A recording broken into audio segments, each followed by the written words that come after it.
Sir Willie. All right, I'm here with Sir Whitley. All right, at the Cavalry Systems and Arms event, and I'm gonna, interview her very quick to see how she feels about it, and what this means to be able to have this event that we have today. So how are y'all doing today? This is my sister and Camille right here. So what do y'all think about the event today? How are y'all feeling? I'm looking forward to the last month. Okay. I got some stuff going on in the motor pool right now, and I had to leave early to go to charge because I was not missing this. Man. It's still gonna get done. It's still gonna get done. I had to. It is. I am super pumped because Inspiration MUSE, she's real in opportunity, and I watched her video, so I'm just excited to be here. Hope I can destroy her. Maybe a client. Hey, it's just inspiration to actually be able to do this with a lot of the things that I feel like it's pumped to be out here doing my career. Okay. Well, I appreciate it. And we're going to see if we can get a couple more interviews.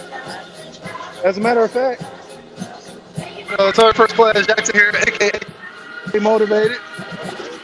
Hey, say hello to the NCOPD Live, my brother. What do you think about it today? What does this mean to you? What does this look like for you?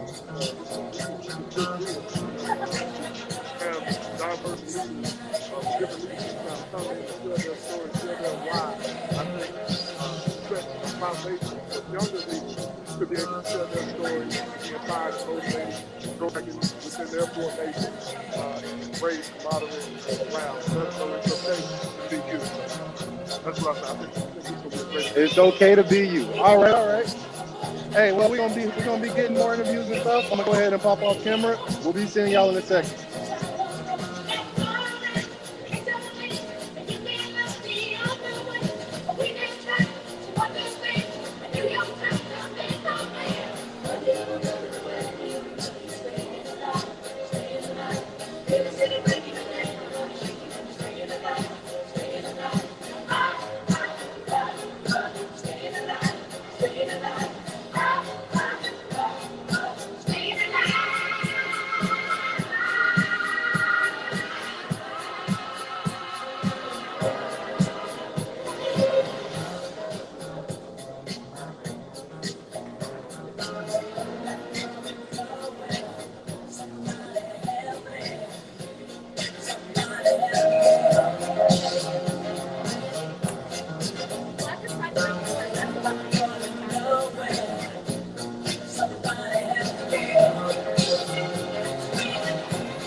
Okay, I am here with PB2 Burrito. What unit are you in? I'm in 3CR. 3CR. All right, the Great Lakes. Now look, I'm just here with PB2 Burrito, and I'm gonna ask her. You know, we're here at the Sisters in Arms event. How did that motivate you to wanna, you know?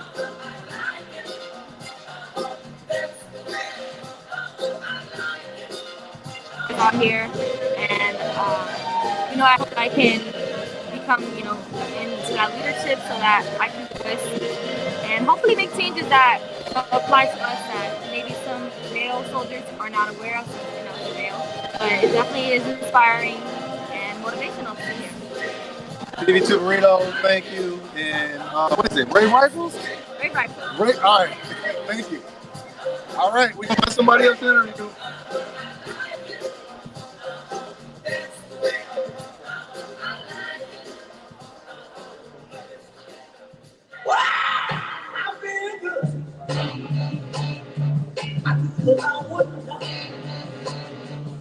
I feel good. I knew that I would. So good, so good. I got you. Wow, I feel good. That sugar was fine. I feel nice. All right, I am here with Staff Sergeant Mills. Staff Sergeant Mills, what unit are you in? Pioneer Squadron 3CR. 3CR Pioneer Squadron. All right, so look, I'm going to ask her the same question that I asked the last soldier we had on here. What is this event mean to you today? To be able to see these three heavy hitters that's achieved so much and set an example of what can be achieved. What does that mean to you? For me, I think it's important that soldiers see that we can come together and see what they can accomplish. And the fact that these three came from all over the place just to motivate and inspire these soldiers is just amazing. Hey, look, there it is. You heard it. What is it? Brave Rifles, right? Brave Rifles. All right, let's go. All right, we're going to find somebody else to interview, and we'll see y'all in a second.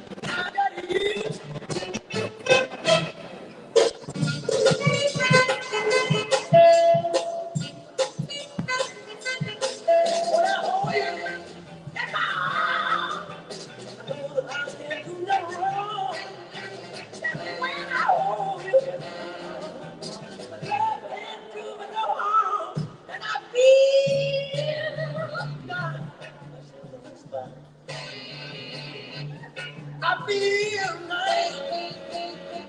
I sugar was fine.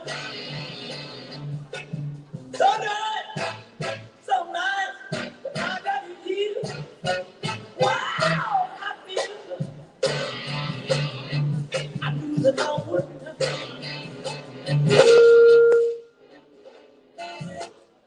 Back with the remix. These boys are my sons like Phoenix. My city and state never ever seen this. Jimmy Neutron, I'm a young boy genius. On the futon, I'ma give it that. When it done, I'ma feel like a Venus. Ooh, like Gilbert Arenas. Shoot my shot, I'm still in the demons. Ooh, I keep it thorough. I got my chicken. All right, here we go. This is going to be our last interview before we go ahead and get our event started. I'm here with Sergeant Ray. Sergeant Ray, what organization are you from? 303 MI. Okay, so we are here with three of the heavy hitters in the game. They're from all over, everywhere. And they come here, they achieved a lot, they've made a lot of changes for the better of our organization as a whole. What does that mean to you? What has that encouraged you to do or see or inspire to? A little bit of insight to this career. I mean, it's a marathon, not a sprint. So I beg my students so I can come out here because I look up to these women. I know a little bit about them, and I'm trying to uplifted and motivated to my Army career. Hey, you heard it. You heard it first. All right, everybody, look. That was our last interview. We'll be seeing you here in a little bit. We're about to start in about 8 minutes. Get ready. Thank you.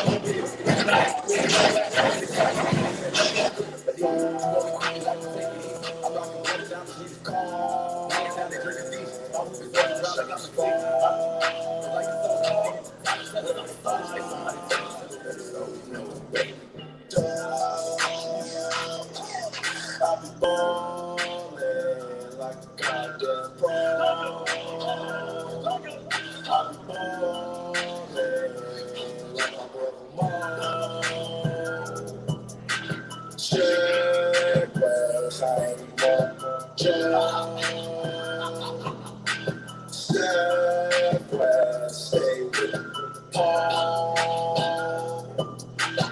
You go around and get Paul.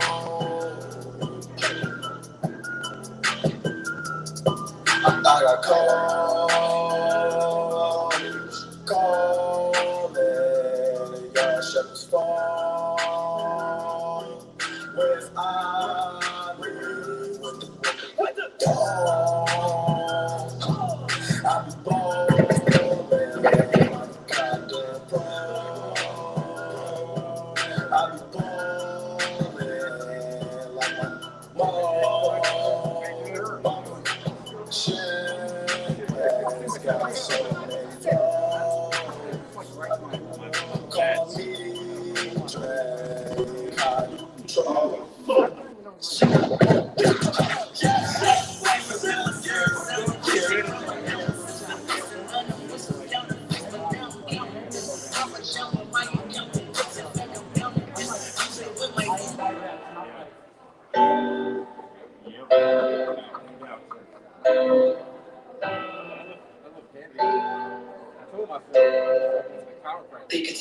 I can't love you nothing, you can't tell me. Yeah, give me the wall, take out my neck, take out my wrist. Yeah, I swear I ain't never expected it to be like this. Now, getting rich, I swear every day we live.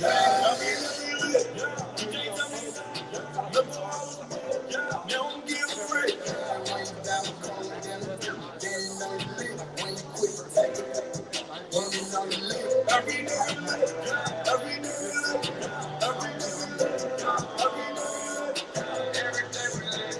Every day we live. Every day we live. Every day we live. When you get that fucking run, put it on my arm. Take color 50 with my mom. The ball done. I'm a car came from. My chain glowing. I ain't going, man. Look what we came from. Oh, all your bangers got my name on it. She want me to put my name on it. I got the hot 16, one of the best you've ever seen. But she like it when I sang on it. I can't love you nothing, you can't tell me. Yeah, give me the wall, take out my neck, take out my wrist. Yeah. I swear I ain't never expected it to be like this. Now, getting rich, I swear every day we lit. Yeah, every day we live. Yeah, you can't tell me. Look what I was, you don't give a frick. When you down with cold, then you know you lit. When you quit, take it. Then you know you lit. Every day we live. Yeah, every day we live. Every day we live. Every day we live. Every day we live. Every day we live. Every day we live. Every day we live. When you get that new job, put that on my block. I just got the new beat, put that on my block. I just got my game up, got my change on. I swear on my dollar, got my change on. Rolling out my wrist, rolling out my wrist. Then when you get it, I did it all on my own, and nobody got me alone. Now I got the number phone. I can't love you nothing, you can't tell me. Yeah, give me the wall, take out my neck, take out my wrist. Yeah. I swear I ain't never expected it to be like this. Now, getting rich, I swear every day we lit. You can't tell me nothing. Look what I was, you don't give a frick. When you down with cold, then you know you lit. When you quit, take it. Then you know you lit. Every day we live, yeah, every day we live, every day we live, every day we live.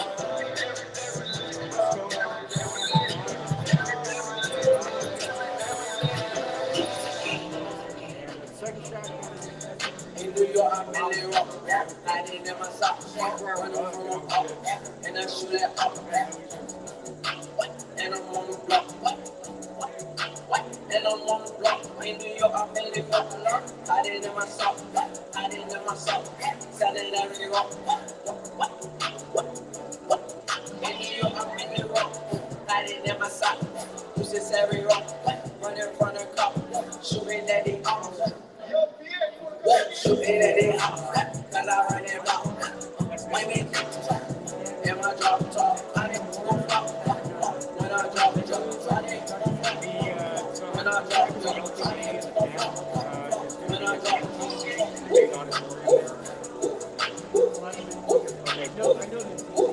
it, I didn't want cash. I didn't want bad. That's why we'll have to be that. I'm like that. Yeah. I didn't sound like cat. Sound like cat. I'm soft. My dog soft. Spread a lot of sauce. Like I'm from Atlanta. Artist. Always. Big. Bang. Never. Fall. Sit. Hey. That shot shut up. Section like a yeah.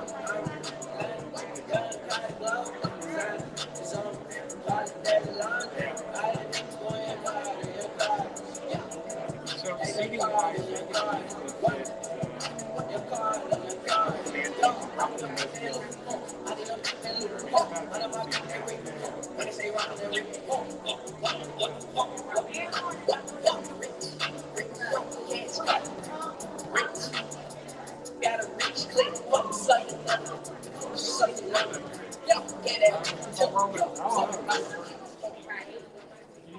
Good morning, good morning, good morning, everybody. I am DJ CG, and this is the Sisters in Arms event hosted by the 3rd Cavalry Regiment. This serves as your 2-minute warning. I say again, this serves as your 2-minute warning. Please keep in mind that we don't mind you live streaming as long as you don't take phone calls while you're live streaming. Also, if you're not going to be live streaming, please keep your phones on silent. Thank you, and enjoy the event today. I'm Martin. It's to you, boy. Never would have made it. Never could have made it without you.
Good morning, everybody. What's going on? How are you doing? My name is Master Sergeant Green.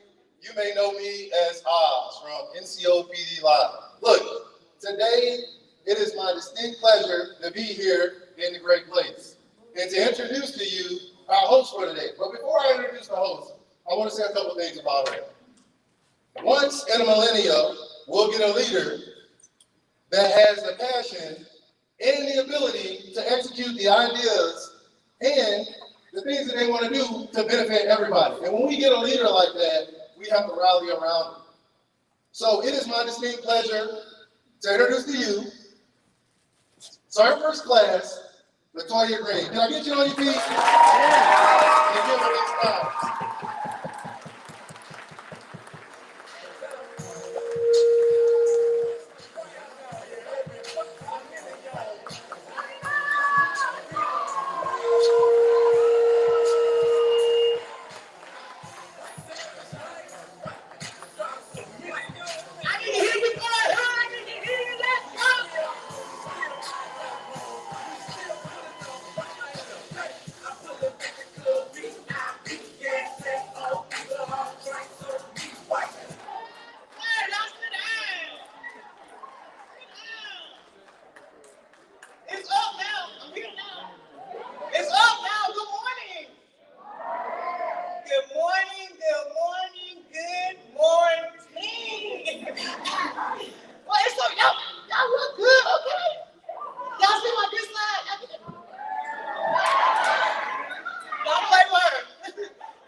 First Class Green. I will be your host for today's event. I'm going to start off by ahead and introduce talking about our distinguished guests. Then I will talk about our special guests, and then we will go on with the program. Since everybody late, child. All right, so first, I hate talking to the microphone, say that. So first, unfortunately, our regimental commander didn't be here, but I'm still going to give him a shout out. Colonel Kevin Bradley, sir, thank you for allowing me to do this. Our regimental command sergeant major is here. Command sergeant major Harris. Good morning, sergeant major. Good morning to you, sergeant.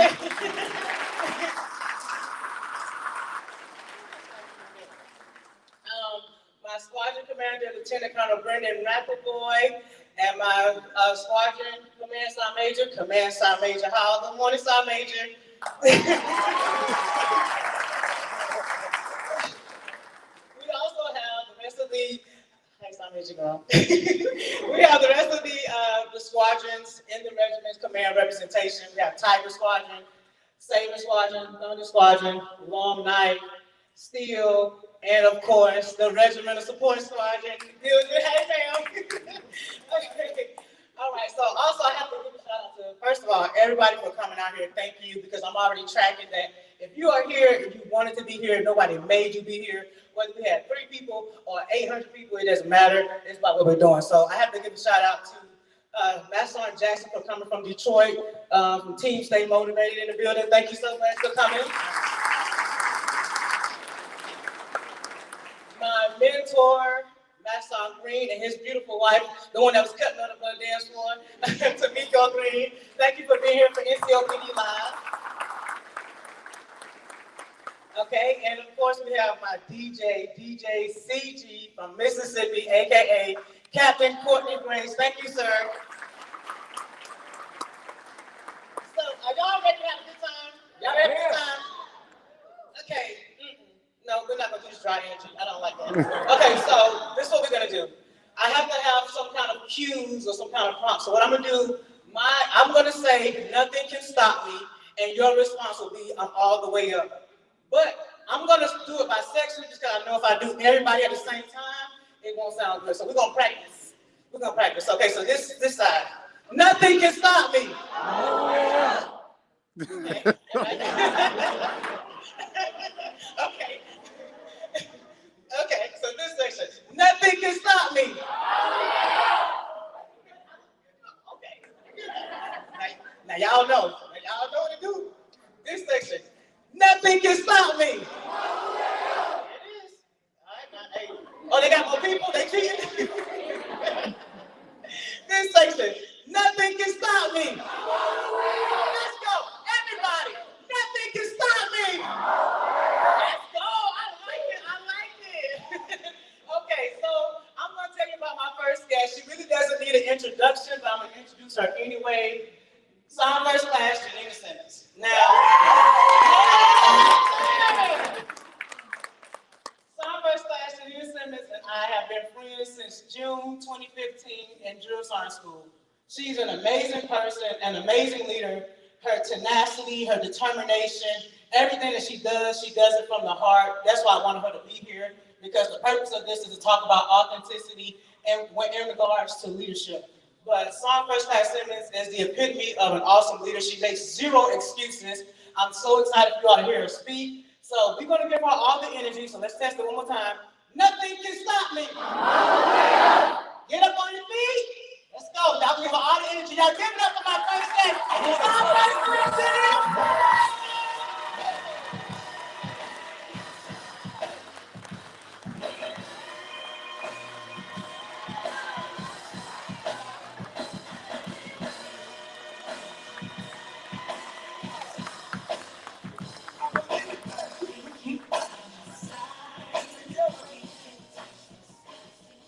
Mic check 1, 2. Well, good morning. Before I say anything, that was awesome. I love you. She put all this together. We talked about this about 3 months ago. We wanted to do something for Fort Hood because she's been here for 3 years. I was stationed here in 2015. We're tracking that a lot of events have happened. Fort Hood is still a great place, so we just wanted to bring the energy. And she asked me to come down here, and anything Toya wants, she gets from me for sure.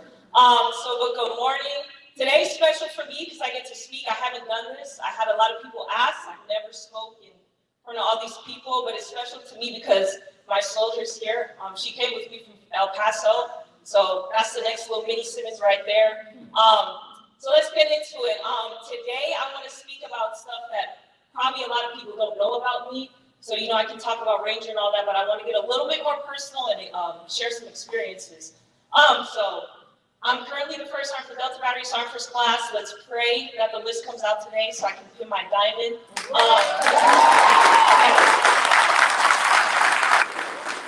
NCOPD live, if y'all get the list, I swear, please let me know. I've been waiting for 11 years, so that'll be great. But anyways, born and raised in Germany, moved to Washington State. That's where my dad was stationed. My parents were divorced. Moved right back to Germany when I was 7. And then I stayed there up until high school. Growing up in Germany was great. German is my first language. English is second. So anytime somebody asks me something, I know it in German, I don't know it in English. So German is my first language, kind of ironic, right? So came back to the States. I joined the Army out of Colorado.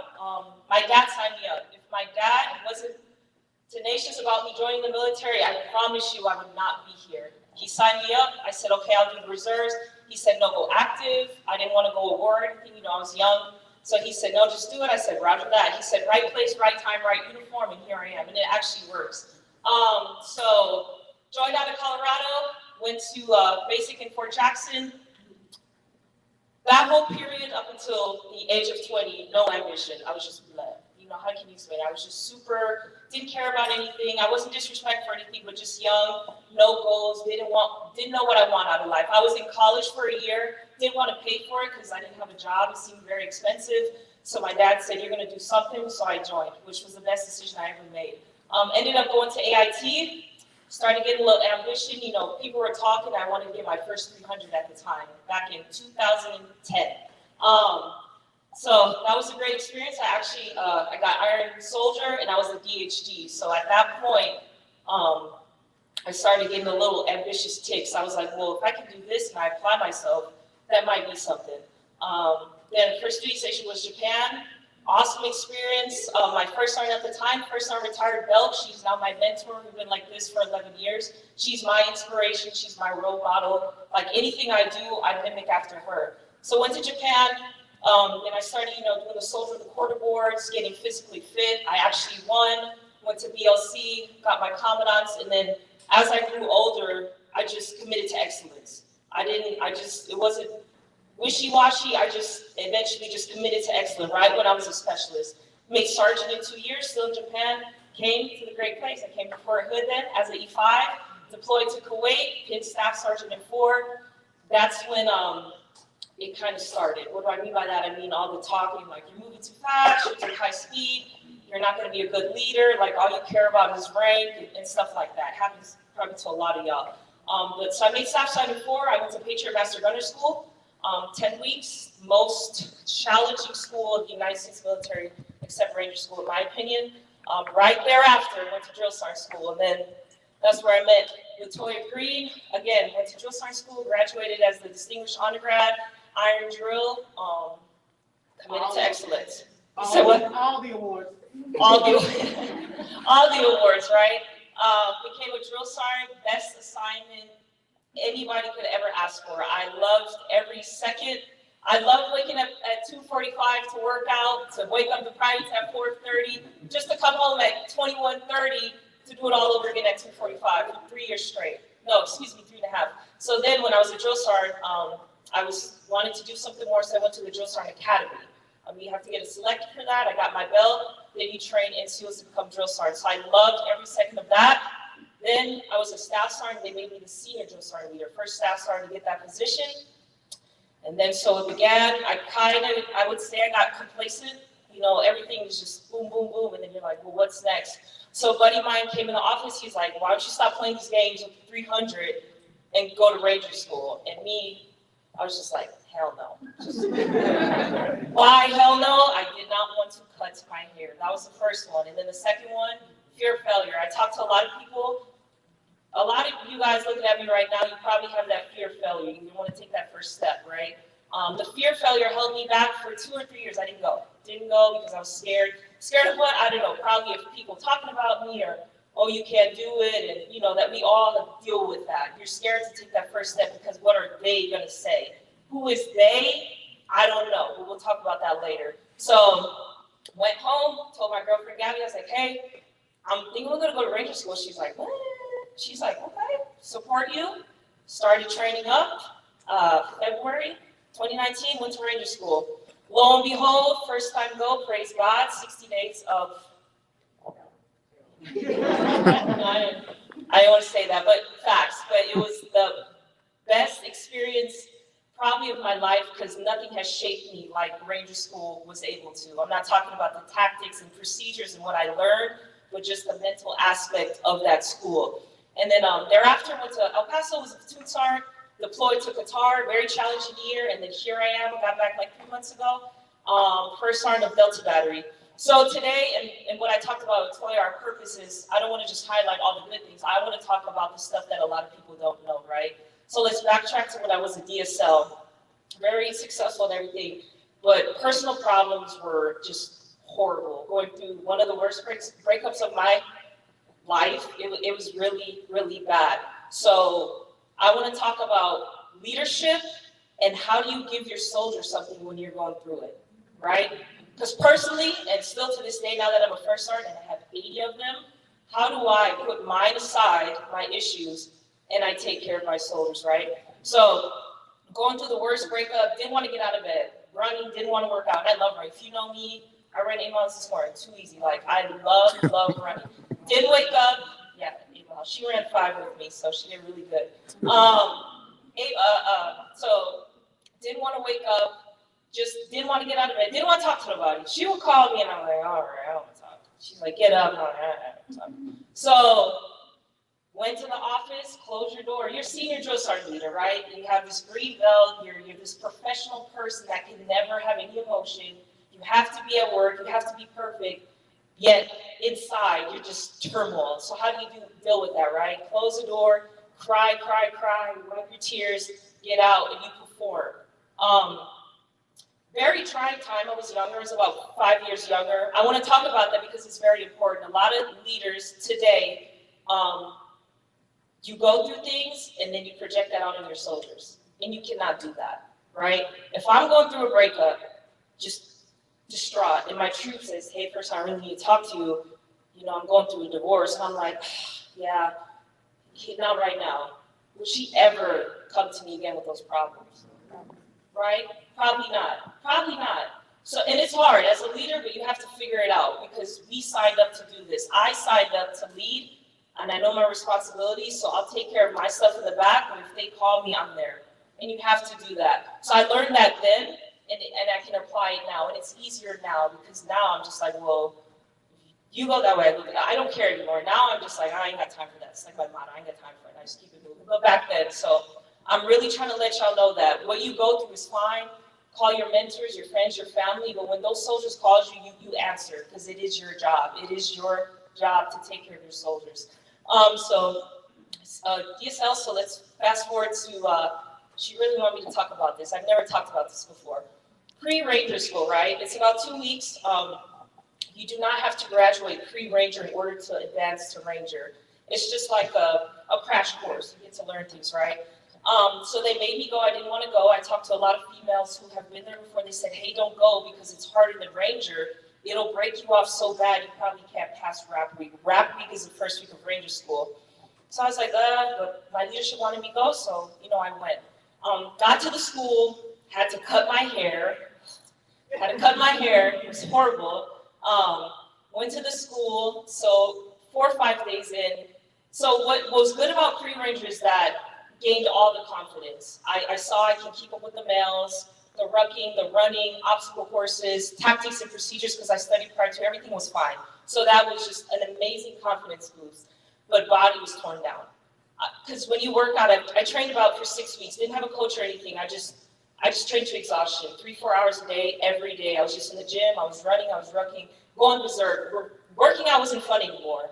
It was so bad, it wasn't fun anymore, but I knew I had to do it because I didn't want to fall back. So anyways, went there, And the deterioration of my body was starting to worry me because passing pre-ranger was not the goal. The goal was ranger school. So I knew if I passed pre-ranger, I might have finished ranger school.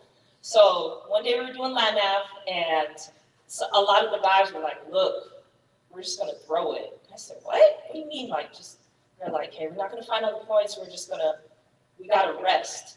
And I just gave you kind of my resume, never quit. And everything demand excellence for myself. I would never quit. So I quit. I sure did quit. Now, what was going through my mind? I said, if I quit, nobody's gonna leave me that I quit. They're gonna be like, oh, you failed, you're just saying you quit. So it's that they again, right? What are they gonna say about me in pre-ranger? And the internal turmoil. I didn't wanna quit, but I did because I knew my body. Once you work out for 7 months, you'll get to know your body, like you will. So quit, 30 of us, just whoop, gone that same day. Got to my car like 5 minutes later, haven't talked to anybody, no, haven't had my phone in a week. Ring, ring. Hello? You good? I said, what? How do you know I'm not in school? Oh, we just heard you failed. Damn. No, right? So I'm still dealing with all that. I get to my car and my friend calls me. She's like, we heard you failed. So I'm not going to name any names, but people running up and down the stairs at the academy are just like, oh, she failed. Oh, I knew we couldn't do it. Blah, blah, blah. Just doing all that. And I was furious. I was pissed. I was mad because I knew why I failed. Nobody asked me what happened. They're just, boom, she fell. So I called her pissed. When I'm pissed, I call Toya. She'll calm me down, right? So it was fine. I was pissed. I was driving. It was good. It was the right choice. I went to Fort Hood to go visit my girlfriend for 10 days. Took that time, kept that same regiment, stayed healthy, and lo and behold, I think me and this other girl were the first 2 females to pass Ranger straight through. So you gotta know yourself. The message from that story is this whole what are they gonna say? It doesn't matter. Who is they? Nobody can ever give me a name. Nobody can ever give me a name. Who is they? Like I talked to my troop and I keep referring to her. You want to do X, Y, and Z. Oh, first I'm like, what are they? Who is they? They is everybody, and they are always going to be a part of just this, right? If I would have stayed, I probably would have passed for Ranger. Great, here you go, your certificate. Showed up to Ranger, can't do the push-ups because I'm just exhausted. Then they would have said, oh, see, knew she could do it. So first time through, best decision I ever made. It was tough, but you need to get to know yourself. And you do it for you. You don't have to explain that. I didn't have to explain that to anybody. I'll explain it to her, my family. I don't have to explain that to anybody. I knew why I did what I did. And it was the best decision that I ever made. And my last little nugget, so after Ranger School, you work 6 months to get ready for something. You have that 5 seconds of fame, right? They pin your tab, and it was the pinnacle of accomplishments. Thereafter was horrible, right? Graduation was great. First 5 days, we call it the Ranger belly, right? I just ate for 5 days straight because you starved so much. So I just eating donuts, anything fatty food was good for me, right? Because all I had was MRE, so I just wanted everything. So you got that little Ranger belly. You don't gain weight anywhere else. It's crazy. It's weird. So that was 5 days. Went back to Fort Jackson, PCS. But as time goes by, I'm not working out. Why? Because my body's just shot. Motivation is shot because in Ranger School you don't work out, you just ruck. All you do is ruck, so you're not working out. So now we're at like 3-4 months of no working out. If I don't work out, I instantly gain weight. I could look at a slice of bread and it's just like on my hip. So that's why people think I run because I love it. I run because I love to eat. So if I run, I can just eat, if that makes sense. I'm being serious. So 6 months after Ranger School, so in Ranger School, I only lost like 15 pounds. I was at like maybe 144, something just fine. Gained that back in like a week, and then I went all the way up. My average weight right now, like 152. I went all the way up to like 168, just in like a month. So that adds on to your, I'm gonna call it, that was my depression period, just depressed, right? It lasted till that December. It was about 8 months. It was horrible. PCS, now you're stressed, right? Now I'm this Ranger Simmons who's going to be a platoon sergeant, and I can't keep up with my guys because I can't work out. Again, who is they? They're like, oh, you You thought you graduated. Why you know what I'm saying? It's just all that. So it adds on to your stress. Now the pressure of getting back in shape is there. So all that just adds on. Now I'm acting out with people I should be acting out with, and that creates more turmoil. So I was in a depression till about that December, and I graduated in April, right? Again, back to my first story, how do you hide being a leader? When you're going through all that, you still have to perform in front of your soldiers. So that time was, it was trying. It was very, very bad. And then finally in December, whatever my little engine in it kicked back in and started waking up at 3. That's my thing. When I start waking up at 3, everything is fine. Did that in December, March, I was back in the 13s. Started working out, back in the 13s, and everything was fine. So from that story, probably a lot of people are going through things. Now the question is, how do you get up? I wish I had the answer. I asked my mom, she always knows when something's wrong with me. She said, Janina, every day's a fight. Some of y'all had to fight this morning to get up. Probably just whatever's going on. Everybody has their story. So, but you have to get up. You have to. Because 9 times out of 10, especially in the uniform, somebody is depending on you. And if I don't get up, she doesn't get up. And all my 80 soldiers in my battery don't get. If I don't bring the energy, then they're like, well, sorry, okay, well then I guess we're not gonna be hyped today. So again, as a leader, the responsibility that you bear is just, you don't even know the responsibility that you bear. You just don't know. And what I learned from that is I'm gonna be in the depression again eventually. But I know that I got out the last time, and then the last time, and then the last time, so I'm gonna get out of this one. So life is like a roller coaster. So as long as you know that and you're aware of that, it's okay to take a step back. Take a step back, reevaluate, because that's what I had to do. I'm like, you know what? Just take a little break. You're still fine. You're still technically competent. You're not dumb. You're just not physically fit. And even though that's a really big part for me, you can still bring something to the table. And if people really care about you, they don't just see you like, oh, you can't run a 13-minute 2-mile. You're trash. Like, that's not like that. And if people talk to you that way, then they're not worthy of your time. Period. Seriously. Seriously. If you ever do something and people don't support you, then you just go the other way. Oh, okay, thanks. Serious. I don't waste my time on people who will ever talk bad about people because you don't know what they're going through. You never know what a person is going through at that time. They can be a smile on their face, like I'm standing up here. How do you know what I'm going through right now? Does that make sense? So that's kind of it. I'll leave the questions for later. That's kind of about me. Good. As I close, that's my keyword.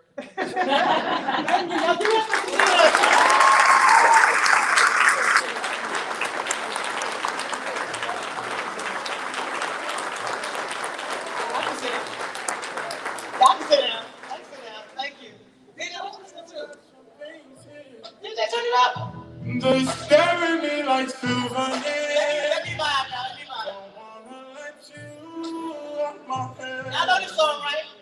Now sing it then. Just like the day that I met you. Today I thought forever said that you love me. But that a lesson I first pulled outside. Like I'll let you know.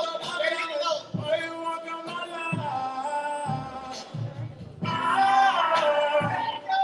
Get like this every time. All these days I feel like okay, I'm good. I'm out my feelings. I'm sorry, y'all. Wow. Janina, that was so awesome. Thank you so much. Give me a hand.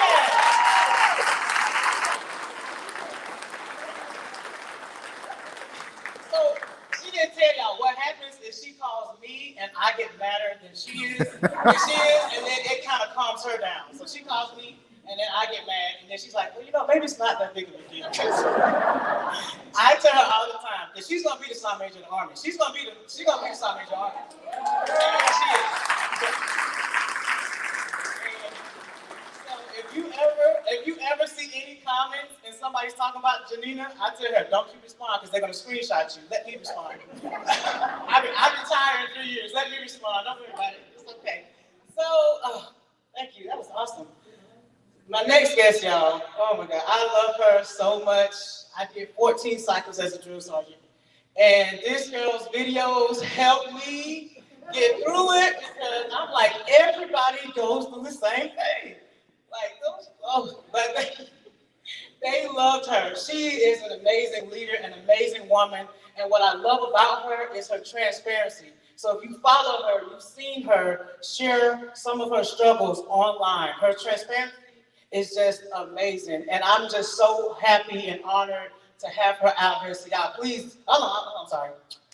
Nothing can stop me. I gotta make sure y'all stay with me, okay? So, y'all go ahead, get up on your feet, get up on your feet. Give it up for some first class ASTIN New York.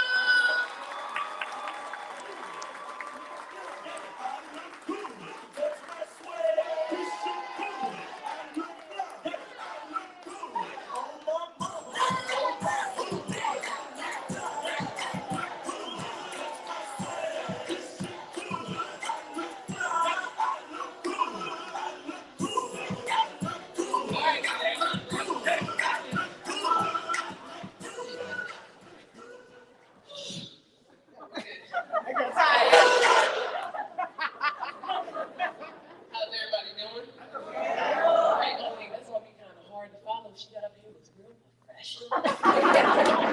So, I was just going to come out here and tell y'all about myself. My name is Sergeant First Class ASTIN MUSE. Some of y'all might know me as a Muse. Do I have any followers in here?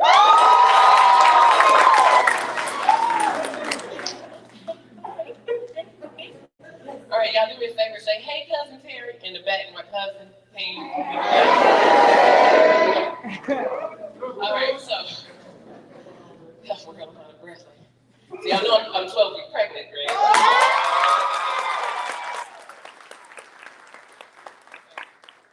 The baby come out, like everybody, oh yeah, it's good. But I came in the military in 2002. All right, I did not want to be home. I was like, I see the way my parents are. They were both retired military. I saw how they were living, and I was like, "Oh, okay, this is nice." You know, nice. See how some of my cousins were coming up, friends, family, still in the. Y'all go home and you see the people they still at home. You know, it's like, loan me $5. I'm broke. You know, so my dad was actually like, "No, I don't want you to come in. Like, no, you're my baby girl. This is not gonna happen. You're not doing this to me." My mom was like, "Get the hell out." So I'm glad she did. She gave me that little push that I needed to get out. I did my basic training at Fort Jackson. Yeah. Until I got off the bus. And it was like, what the hell did I do? But seeing those drill sergeants in action, I knew that was going to be something that I was going to do one day, like immediately. And they were all short. I don't know if y'all realize how tall I was. A lot of people come up and be like, oh, she's taller than I thought. Yes, she is. So they have all these little drill sergeants running around. I was like, oh, this is so cute. Like, this is right here. Like, I'm going to do this right here. It's going to be me one day. But they have you trying on a daily basis. And I was like, if y'all get paid to do this, hell yeah, this is what I'm going to do. I did my AIT Advanced Individual Training at Fort Gordon. 25 Bravo. Stay girl. You can talk about us, but you can't talk without us. We the worst communicators in the world, but it's okay. It is all right.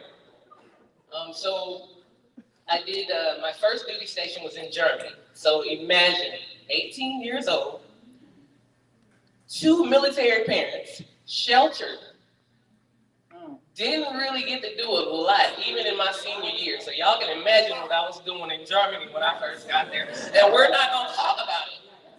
I just wanted y'all to know, like, that was my first duty station. It wasn't, so we're supposed to talk about the good and the bad, right? So it wasn't the best, only because the leadership that I had there, they were more concerned about themselves than me and the other soldiers. It was always, hey, what can I get out of you? What is it that you can do for me? Not what can I do for you? And I think that's pretty jacked up. Like, you cannot be like that as a leader. So we'll bypass Germany and all of that, the stuff that I was doing. Second duty station, Fort Campbell, and I was mad about that because that's my home record. So it's like I joined the Army to get away from home, and y'all done sent me back to the house. Like, and it doesn't help that I had a very nosy mother who retired at Fort Campbell. So most of the sergeant majors and the first sergeants there were her soldiers before, so they would call her. Like, yeah, so she was late to formation today, and it's like, why y'all calling my mama telling on me like nothing? Y'all can't just counsel me and like, let's get it over with. Like, why are y'all doing that? You know? So that was pretty fun. I deployed with them. I actually deployed when I was in Germany too. That was another rough time, but we'll cover that in a couple minutes. And then after that, I went to Hawaii. Now at this point, I had met a guy, I fell in love because he was pretty. All right? That's another thing y'all need to talk to y'all soldiers about. Don't just be falling in love with dudes because they pretty, because they'll be the ones that'll mess you up. All right? Luckily for me, I got my son out of it. I don't know if y'all see him in some of my videos. That is not an act. He is a little jerk. That is how he is. And people are always like, oh, sorry, niece, you know, you're always putting your son on the spot. He always doing crazy stuff. That's because that's how he is. That's his him. So the other day, we were in the kitchen, and he wants to be a chef. And he's like, so I made these burgers. I don't know if you want one or if Hunter wants one. And I said, well, you know, remember who gave you life? And this little boy looked at me and said, did I ask you to?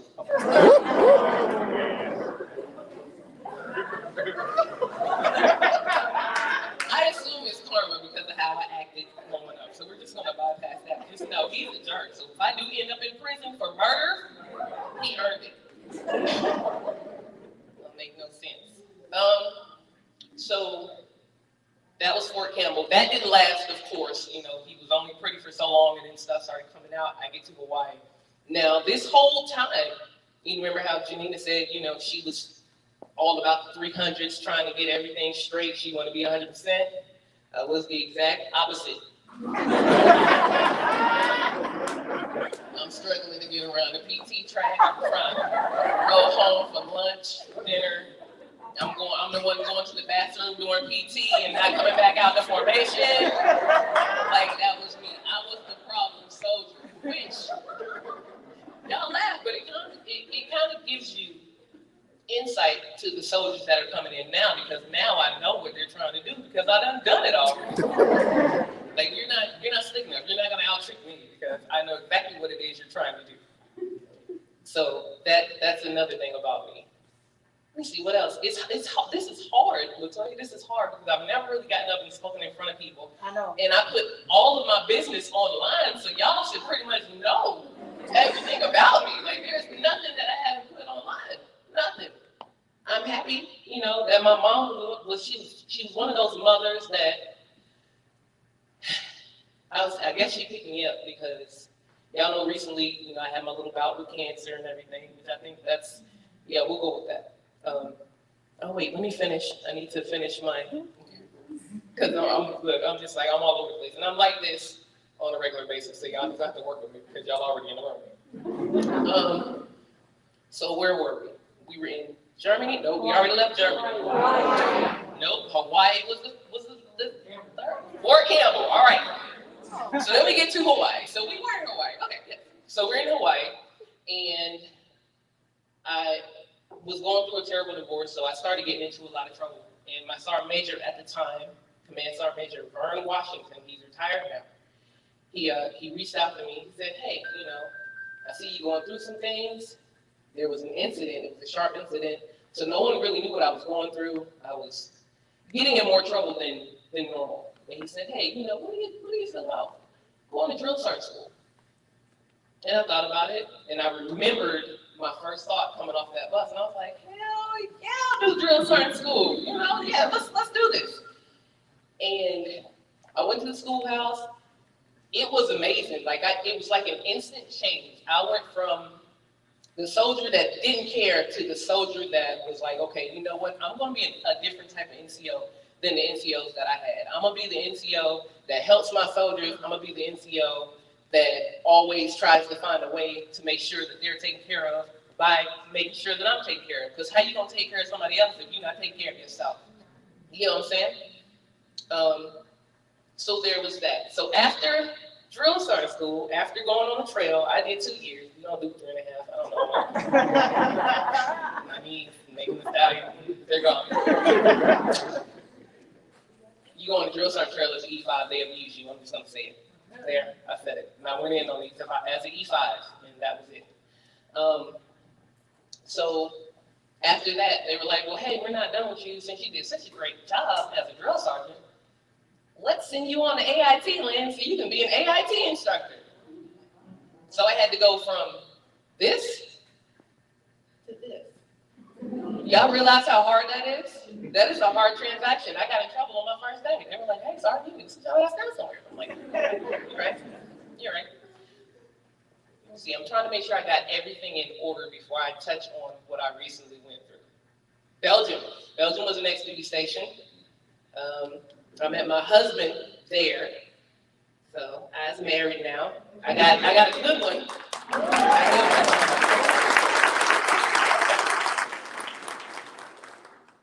A very good one, actually. Having his baby, so yeah, so you're good. So we're both actually stationed at Fort Knox right now, and that's pretty cool. I'm trying to drop my retirement package because, again, like I've been through a lot, and I do hold it together. Like she said, you know, I stand up here smiling, but sometimes it's hard. You just got to remember to keep it together. So, stationed in California as a recruiter because drill sergeant and AIT instructor wasn't enough. Out in California, and I discovered a lump on my right breast. I'm like, what is that? Like, I don't know what that is. That's different. Go to the hospital, and you know, I go get the biopsy done. They say you'll get the results in a couple of weeks. I'm like, all right, cool. It was more than a couple of weeks though. So much so that I had enough time to run through if it is, if it isn't. And I like to be real proactive. Like I've never been one to be like, okay, well, you know, whatever happens, happens. Now you can be like that in certain events, but you can't be like that all the time. So in this particular instance, it was like, okay, let me see what I can do because you can only stress over what you can't change. If you can't change it, there's no need to stress over it. They call me back, and they're like, all right, sorry, MUSE, it is cancer. And I'm like, oh, does this mean I can do boobs? Like, that was my first thought. Now, y'all laugh. Y'all laugh. That was my first thought. Am I getting new boobs? Because the Army paying for it, and how long do I get to pick the size? What, like, how is this working? You gotta hunt the good stuff. That's how you hunt the good stuff. It's like a low-key MRT. You gotta hunt the good stuff. And, you know, they call me in the office and I ask them again, ask them the same question. Do I get the pig? Like, do they come in different sizes, the colors, like, what is, like, make sure they match? And they looked at me like I was crazy. So I think we sat in silence for about 1 minute. I don't know if they were waiting for me to break down, but I was dead serious. Like, you're gonna answer my question, like, what do I get? So I decided at that point, this is something that I need to share with everybody because you never know what everyone's going through. They might have questions because I had questions in the beginning and no one was helping me. It was more like, hey, okay, so this is what I have going on. What do I do? I don't know, TRICARE, call them. And they're calling and they're like, oh, well, I don't know, call your unit. So then I call the unit and they're like, well, TRICARE, you told y'all, you know. So it's like back and forth. And then I realized that there were so many people, there are so many soldiers dealing with what I'm dealing with that aren't getting the help that they need. They aren't being seen, or they don't have the opportunity to be seen, or they're getting that runaround. All right, which brings me to my chicken nugget. You have to take care of your soldiers because if you don't take care of your soldiers, they're not gonna take care of you. All right, you have to be that type of leader that's like, okay, I'm doing all this stuff for myself. Let me get this counseling going real quick because I'm always counseling them for the negative. Let me counsel them for the positive stuff that they got going on. Let me see if I can get this award submitted for this soldier. As long as their morale is high, they're good. Y'all get what I'm saying? All right? You can't expect someone to be there for you, stand up, fight for you, if you're not willing to do it for them. If that means staying a little later in the office, I know everybody be wanting to go home. I be wanting to go home too. I will ranger roll to my truck to try to get off pace. But you might have that soldier that's going through something. And then you have to pay attention to your soldiers. Like, hey, okay, it might be a soldier that doesn't share everything all the time. They might talk to this person, but not you. You go, hey, I noticed that you're acting a little different. ma'am, what's going on, Captain Swan? Is everything straight? She's like, no, well, actually, you know, and, you know, bird flew away, it's just a lot going on. I just got one information, you know. But you have to take the time to find these things out. You know, so that's my chicken nugget, my chicken thigh. And I'm ready to get to the Q&A. In closing, so that was also my word. I feel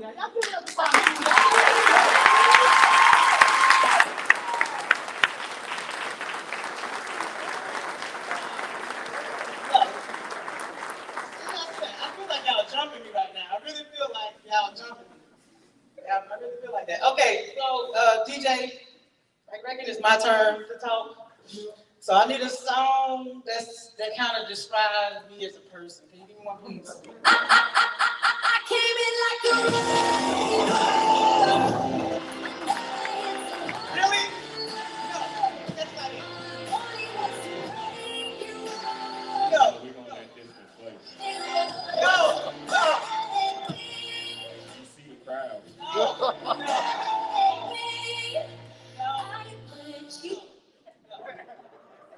No, I don't like to finish y'all laughing.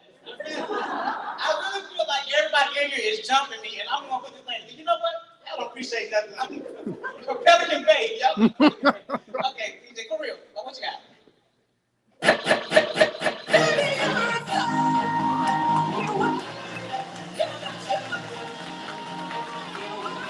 No. No. DJ. No. You know what? No. Y'all, go ahead. Get up on your feet, y'all. I'm gonna introduce myself. Hey, get up. Get up, DJ. Hold on. Let me go through my catalog over here. Give me about 10 seconds. 9. I want to make sure I do this right. I really do. Can you give me one more chance? Please. Let's go. Please. 10 seconds.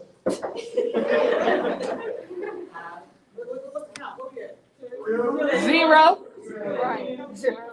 DJ, what you got? It was all a dream. I used to think word up Maxine. Something better than heavy D up in the limousine. Hanging pictures on my wall. Every Saturday, rap attack, Mr. Magic Molly Hall. I let my tank rock to my tank hop. So you be the tank booth, sipping on cotton stop. Way back when I had the red and black lumberjack. I had to match. Remember rapping?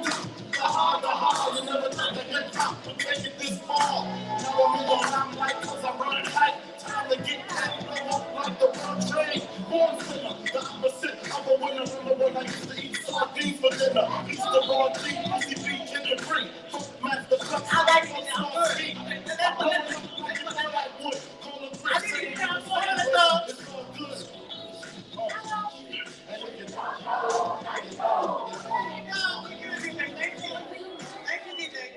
I really like wrecking balls. You're a wrecking ball, so I really feel I need to play this song again. Are you done? Okay. So, right quick, what I need from you all is I need you to just say a word that, whether you know me in person, in real life or not, just give me a word that you would use to describe me. You can't hurt my feelings. Go. Loud. Motivational. Who? Wrecking ball. Amazing. Firework, firecracker. Stop. Loud. Motivational. Loud. Wrecking ball. You done? So strong, motivational, determined. Okay, strong, motivational, determined. Strong, no, I'm good, I got it. Strong, motivational, determined. Strong, motivational, determined. Strong, motivational, determined. Not bad for a crack baby, right? Oh yeah. My mother was on crack when she had me. Yes, I am a crack baby, yes. I'm serious. So my birth mother was on drugs when she had me back in 1986. She was in jail most of my life. So I was adopted at like 3 months old. I was blind until I was 3 months old because there was so much drugs in my system. I couldn't see. There was so much drugs in my system I couldn't see. Okay, so 3 months old, I get adopted, right? Take this child from this circumstance, happy ending, right? No. I think I'd rather stay the crack baby and stay there on drugs. I was physically and verbally abused my entire life up until I was 18 years old. Up until I was 18 years old. You know, a lot of people say, "Oh, Son Green, we love your smile. You have such a nice smile." It's a good smile. It's a good smile. But the Army had to fix it because my guardian said that I was too ugly to smile. And one day she came home, and I was outside, and I was laughing with kids that was my age. I was like 15 years old. And she took a rolling pin, like what you roll dough with, and she hit me in my mouth, outside in front of everybody. So when I came in the Army, one of my teeth, one of my front teeth, if you go back to my old photos, was darker than the other. One of my teeth was darker than the other, and the Army fixed it for me. That's what it was. But even though she was a horrible person, I was a teenager, so I longed for that love and that acceptance from her, right? You wanted that love from a guardian. So what I did was I was going to go to the Marines at 17, but she smoked weed. So when she smoked weed, she was nice. You know, she was nice when she was high. And so she was like, "No, I don't want you to go." So I didn't go to the Marines. So I was working at McDonald's, and I was good at McDonald's. Like, I could take your order at the back drive-thru, fix your sandwich, and take your money at the front. I was really good at McDonald's. But I was trying to save up for a car because I was walking back and forth. I was 17 years old, but actually at this point I was 18, and I knew I did not want to go to college. I knew I wasn't a college person. I didn't even like school when I was in it. So what happened, my guardian, she called work, and she asked me for some money, and I said, "I can't give you any money today because I have to put money on for my car." And so when I got to the house, as soon as I opened the door, she hit me with a two-piece right in the eye. And I still have the scar in my eye from that. And so the next day, I went to Warner Robins, Georgia, to the recruiting office, and I said, "I don't care where I go, whoever gets me out here first." Whoever gets me out here first. So I graduated high school May 27th. I was in the Army June 9th. Gone. So with knowing that background, what do you think my self-esteem was when I came in? It wasn't even low. It was in the pits of hell. Like, so you have an 18-year-old running away from a bad situation, verbally abused with low self-esteem, and now she's in the Army. So she's 18, low self-esteem in the Army. 18, low self-esteem in the Army. Okay, went through basic, AIT, became a 92 Yankee quarterback. So became a 92, went through basic AIT, no problem. Got to my first duty station in Fort Carson, Colorado. So third ACR in Fort Carson, Colorado. We got there, they were getting ready to deploy, but it was in December timeframe, so we was everybody was getting ready to go on block leave. So we were getting ready to go on block leave, and they gave us a PT test.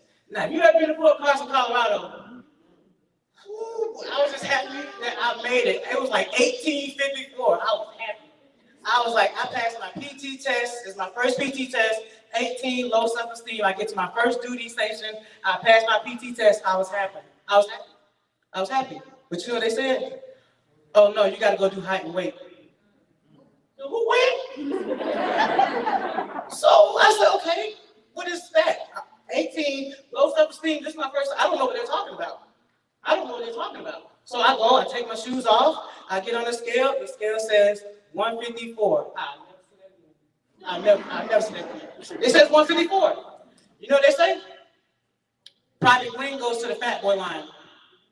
Mind you, I've been verbally abused my whole life. Called everything but a child of God. Never been called fat. Never. Until I got in the Army. I can't go back home. I can't make it because I'm ugly out here. I'm fat in here. I'm ugly out here. I'm fat in here. So my mentality was, okay. So as they took out the tape, they were taping me. I asked them, "Hey, can you get put out for this?" They said, "Yeah, you can get put out." So you mean tell me y'all gonna kick me out? And I'm 18. I don't know any better. So y'all gonna put me out, and I just passed my PT test. I was happy, and now y'all gonna put me out for this. 18, low self-esteem, and now I think I'm fat. So I said, you know what? I got something for everybody. I'm gonna go on block leave and I'm not gonna come back. But I wasn't talking about going to AWOL. I was gonna kill myself.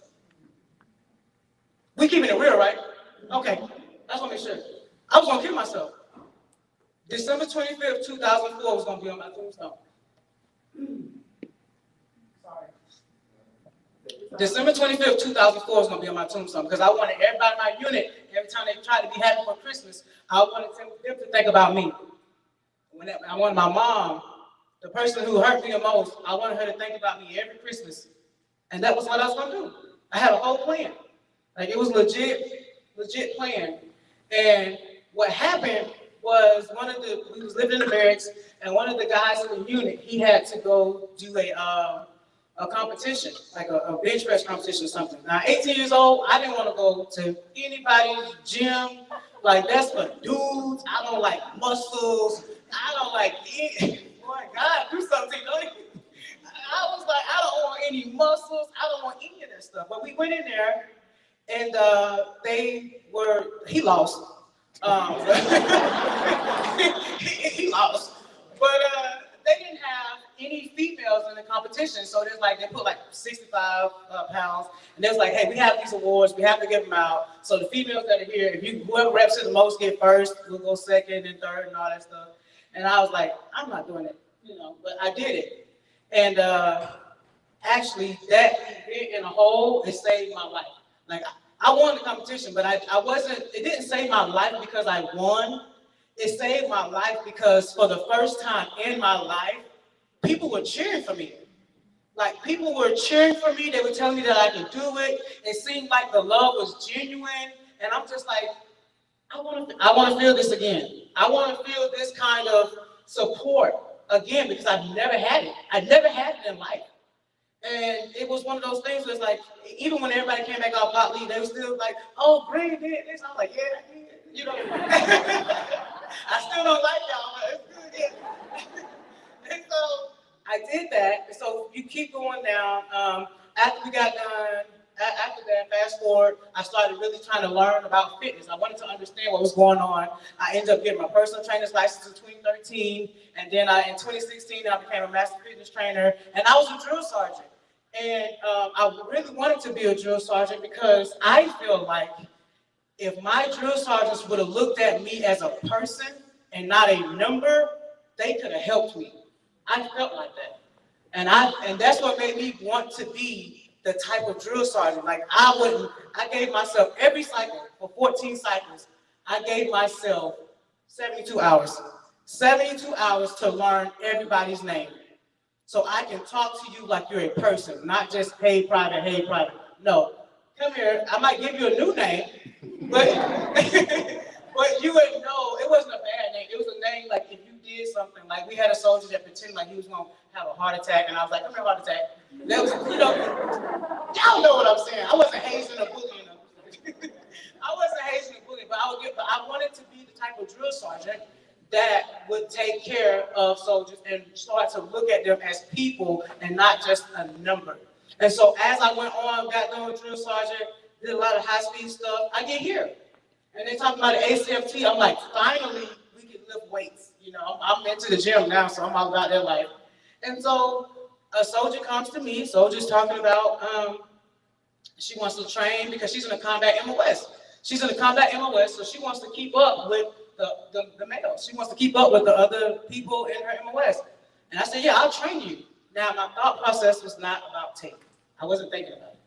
But that soldier came to me and she said, I can't train with you anymore, Sergeant Green. She came to me crying. She said, I can't train with you anymore. And I said, why? She said, I just felt tape. I felt like crap because I was training her. But then I started to think. She's only been in the Army a year. So I started to think, okay, when I came in the Army, I had BDUs. When she came in, she had ACUs with OCP pattern. When I came in, we wore berets. When she came in, they wore PCs. When I came in, it was freaking BLC. It was BNOC. When she came in, it was ALC. When I came in, it was Class A's. When she came in, it was HESUs. So I'm looking at like, why has everything changed except for this? Why has everything changed except for this? And I asked myself, Sergeant Green, what you gonna do? You just Sergeant Green. Like, you just, like, what can you do? Like, what can you do? And at that point, I decided to be the leader that I needed when I went through that same phase. Because I saw the same looks in her eyes that I had in my eyes. Just defeat. Just defeat. And the problem that a lot of people have is they can't empathize. If it doesn't affect me, then I can't understand it. And that's the wrong answer. Mind you, I have never felt taping. I wanted to kill myself just from going through the taping process. Never failed. Never. My entire career, I have never failed taping. But I was ready to die just from going through the process. And that's the issue. That's the issue right there. So when I started looking at this soldier and we went and I trained her, we gave her a workout plan, we got her together so that way she could, you know, pass tape. But I told her, it's not you, it's the system. But at the same time, how long are we going to keep talking about a flawed system until somebody steps up and says, okay, you know what? Forget it. Here am I, use me. And I did what I had to do. I did what I had to do because at the end of the day, I'm going to retire in 3 years, right? My purpose as a steward of the profession is to make things better for the next generation. So all this is all for y'all. It's not for me. I'm going to be gone. So if I can do something to make it better for you all, like y'all get earrings and, you know, the color and all that stuff, that's all good and dandy. But you're not getting put out for your hair. You're getting put out for film and tape. And that's a conversation that needs to be had. And we need leaders that can empathize. Like me personally, I don't want anybody taping me that doesn't get taped. Don't tape me. You don't know what's going on. You don't understand. You don't understand. You could never understand. But you look at it. But you look at it and they put people are starving themselves. We want to talk about all this. You can't say people first and not look at me as a person. I'm a person. I'm a person. I might not be the type of person you are. We might never hang out. We might never listen to the same type of music. But I'm a person. So when I look at different people, I look at them as a person. That's why when you're a leader, you have to talk to people different. Some people you can't yell at. Some people you have to yell at. Some people you gotta freaking take it, draw it in crayon. You know, everyone is different. But we have to understand that, and we have to teach. And my main goal is to teach people to love themselves. That's my nugget.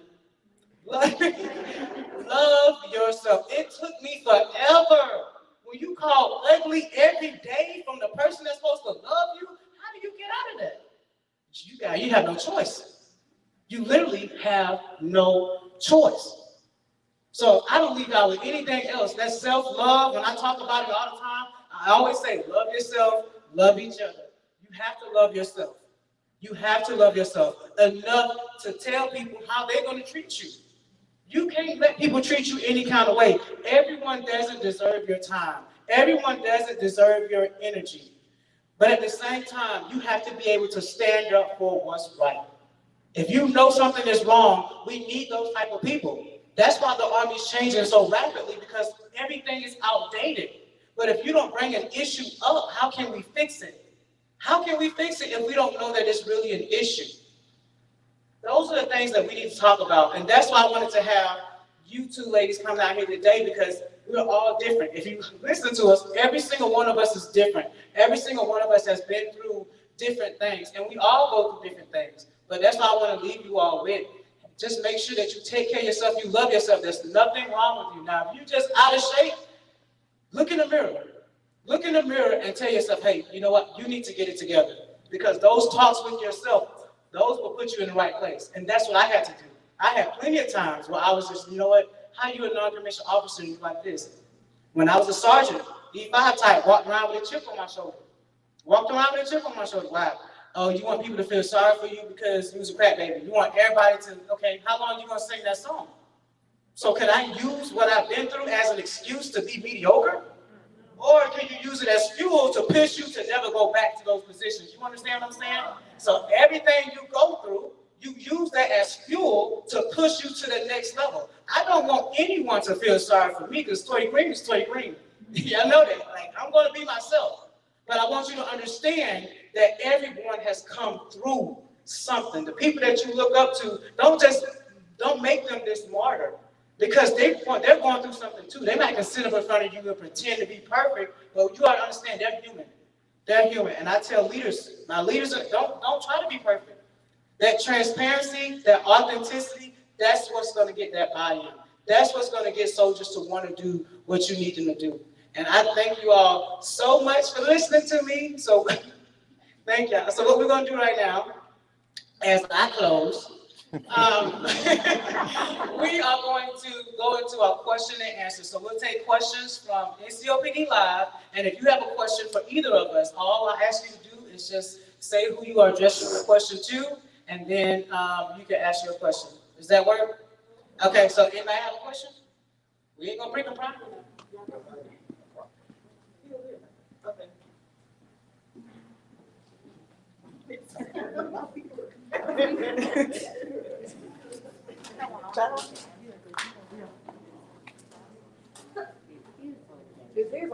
We can hear you. Oh, I know you can hear me.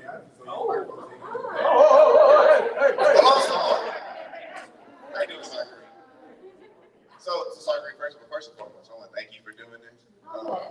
I'm very big on, I don't want to call it mentorship, but inspirationship, right? And what a lot of these young soldiers do need is inspirationship. And as an officer, I don't really get to do that. I mean, I can, I show up and smile and be at work, play with y'all all the time, but it really comes from the NCO Corps, and I've always believed that. My question for all of you, and I can only ask this as an officer, is what do you think your officer's role should have been in assisting each of you to get to your goal? So that's a good question, sir. So had a PO when I was a platoon sergeant, and now I have the most amazing commander, Captain Jordan.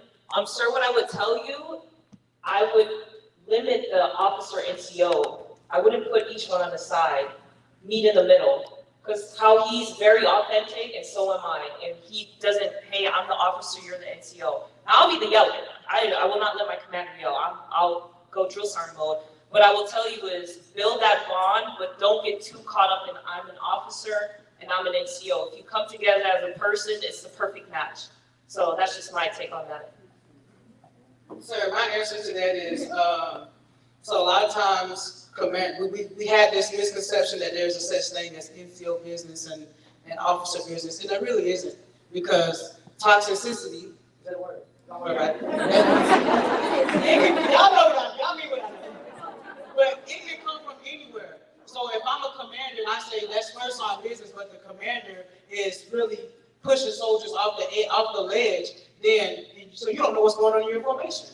You don't know what's going on in your formation. So and when I talk about the body composition, as a commander, you should make sure that your people are certified before you let them take someone. You should make sure that you're going to verify everything as a commander or a first sergeant or a sergeant major. You're verifying that everything is good, and that's why I'm glad we have leaders in the building, because we need to fix it, because now you understand from me, and everybody knows I'm the strongest woman on this post, like legit. So it's no legit. It's the tape. It's the paper. But no, I'm serious though. So if you know that, hey, this is an unfair system, what can we do to help these soldiers? Because sometimes people's first option when they can't be human is to flag them, put them out, not give them the tools that they need in order to, hey, let's help you. Because sometimes that's all they need is that help, especially when you look around and the muscle weighs more than the fat, and the soldier does not look out of shape. So those are the things that we need from officers and non-commissioned officers, is just to come together. There is no lanes. There is no NCO lane and officer lane, because most of the officers have been enlisted at some point in time anyway. And I think that once we close that gap, that will end up making the Army a better place. Well, thank you.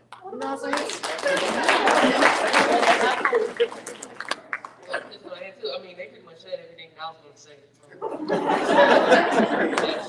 everything that they said. I'm a caveat, so she just said there is no such thing as NCO, and see, I disagree with that a little bit. Don't be out there trying to call payments, okay? That's it. But everything else that they said, yes, that's cool. I know in the unit that I'm in now, our commander, our colonel, came out and did PT with us, and them soldiers were so hyped because they were like, oh, we don't even see him, we don't talk to him. He's never, like, you know, just show up for the soldiers, you know, let them get to know you, get to know your soldiers. You know, that way, if they are going through something, like I said earlier, if they're going through something and they know that you care, they'll come to you. Like, one of the things that I found doing social media is I have more soldiers that'll come to me in my inbox, which is why I'm still doing it, and they'll tell me everything that's going on at their unit. I'm stationed at Fort Knox. They're all the way in Korea. What am I supposed to do with that soldier? Right? So just show up for them. That's all you gotta do. And don't call back.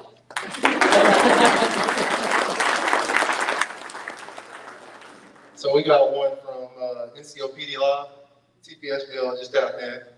So he said, even though with everything, this is to you, sorry, first class grade, even though everything that you've been through in your childhood and in the Army, how do you basically keep that passion and that purpose in check and continue to do what you do, even though you still have other leaders who don't agree with you coming after you?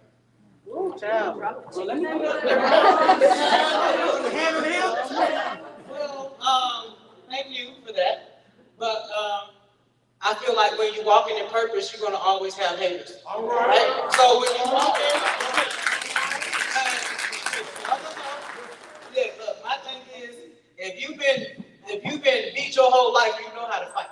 You understand? So I don't have a problem with people disagreeing with me or having a problem with what I'm doing. But when I look around a room and I'm talking and people kind of can relate to what I'm talking about, that's my purpose. My purpose is not people that sit high and look low. My purpose is the soldiers that's down here and they need somebody. Everybody needs somebody that's going to fight for them. We need people that's going to fight. I don't want a scary leader. You know, you ever seen a leader that every time you, well, how are we going to detail again? We just had it last week. First time I started meeting, he said, yo, we'll do it. No. We have to have leaders that are willing to fight for soldiers. And I think that is something that we have to walk in. You have to walk into that as a leader. But when you walk in their purpose, you can't let people take you off that trail. Because if everybody's telling you who you are or who you should be, then how are you going to know who you are? That's my answer.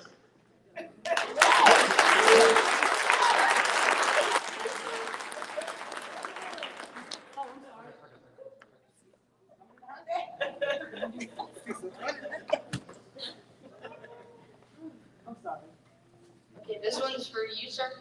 Robert. At what point did you know it was time to tell your story for others? This right here? I felt like it was my time when I saw that other soldiers going through what I had went through, because a lot of times as a leader, you don't get the opportunity to tell your story. You don't get an opportunity. But one thing, my first time, you know, I'm sorry to put you on the spot, but when you were talking about how you were on profile and you were in a chiropractor and you was like, you get back in shape and you wanted to take people to come run with you so you can get back into shape. I was like, transparency, because people see me on social media and I'm always smiling or laughing or moving trucks or something like that, and it's just like, it's just, I love pushing trucks. Don't let the shoes fool y'all. But it's just one of those things where I have to let you know, because now y'all look at me and I see it, but I'm more relatable. It's not like, and I got followers just from being myself. I didn't do anything different. I've been doing the same thing for years and years and years. I've never changed who I was as a person. And that's the problem. People assume that you're supposed to be a robot. I'm not a robot. I can barely do the robot. So, you don't have to be a robot, but somebody's going to relate to you because of who you are as a person. They're going to relate to you who you are as a person. Like having a mentor. You all have everything at your fingertips. Whatever school you want to go to, there's a Facebook page. Whatever you need, there's somebody out there. When we came in, we had to look around, and whatever kind of guidance and mentorship you were going to get was right there in your formation. So you had to pick the best of the least. So it is what it is. It's the truth. But my mentor, Master Green was my mentor for years. My first time meeting him in person was yesterday. So the fact that you can use social media to reach out to people and get the help that you need, like people inboxing you all the way from Korea, no leader, no real leader is going to leave you on red or turn you away.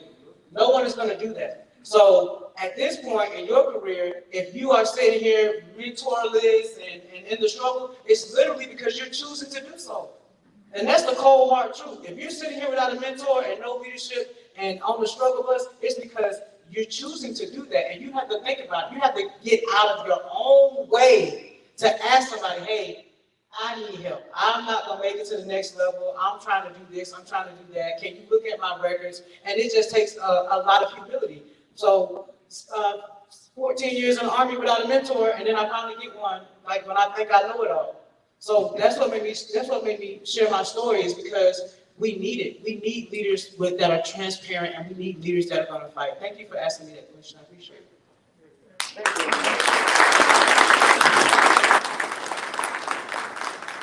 Sergeant, First Class 7. Hey. So, Captain Brown from NCO PD Live, well, he's on the website right now. He asks is, now that you have accomplished so much, does the pressure to be perfect or stellar NCO ever get overwhelming? You inspire so many soldiers, but you're human and are capable, let me get this right here, are capable of making mistakes. Does it ever become overwhelming, and how do you balance it? Very good question. One, truly believe pressure builds diamonds, right? So you never know what you're capable of if you don't get placed in that situation. However, I don't know if y'all know this, when LeBron James had his little skit, there is no pressure because I do this. I don't mean I do this, but what I'm doing right now, I actually just do it every day with my soldiers, with my officers. I'm that person that just always speaks. What I do on the side, what is so inspirational, the running, the rucking, always being excellent, I do that because that's who I am. I don't do it to impress anybody.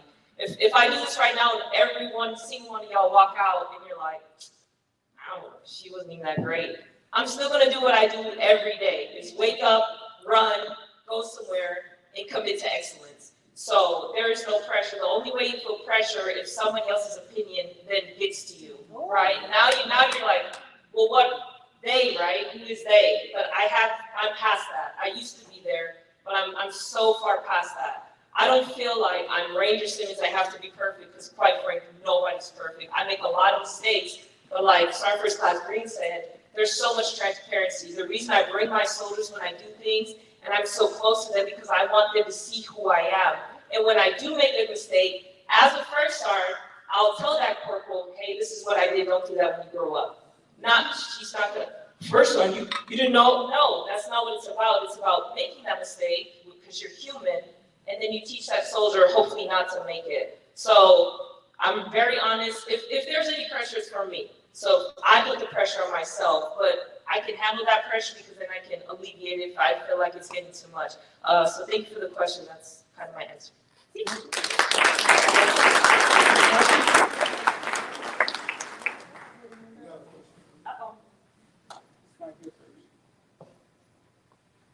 Good morning. Good morning. Hey.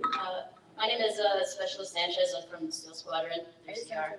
My question is kind of for all of you, but Sergeant First Class Simmons, you had talked before about training for Ranger School, your body being broken down and having to recover from that.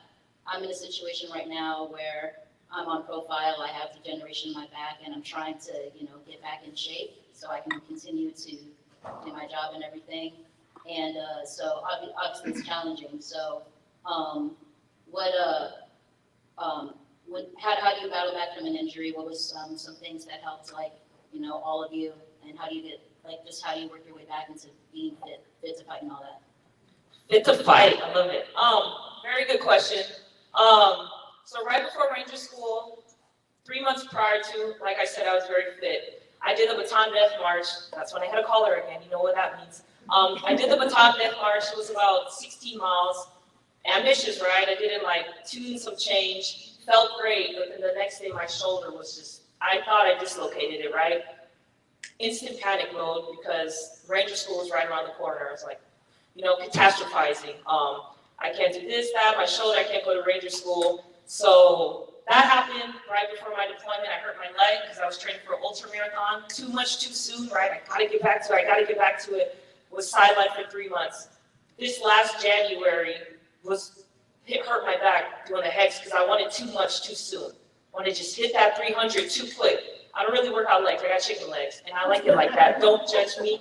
I'm serious. I love my chicken legs. But anyways, too much too soon because now you're gearing towards that 600.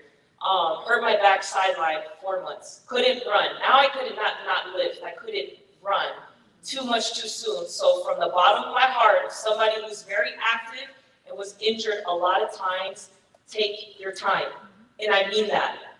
She was injured, right? She's trying to be high speed, hurt her back, and then like a month later, oh, first one I can do it. Stop. I will tell you to stop. Because there's nothing, you know how many times I prayed and said, I will pay whatever money just to take this away, God.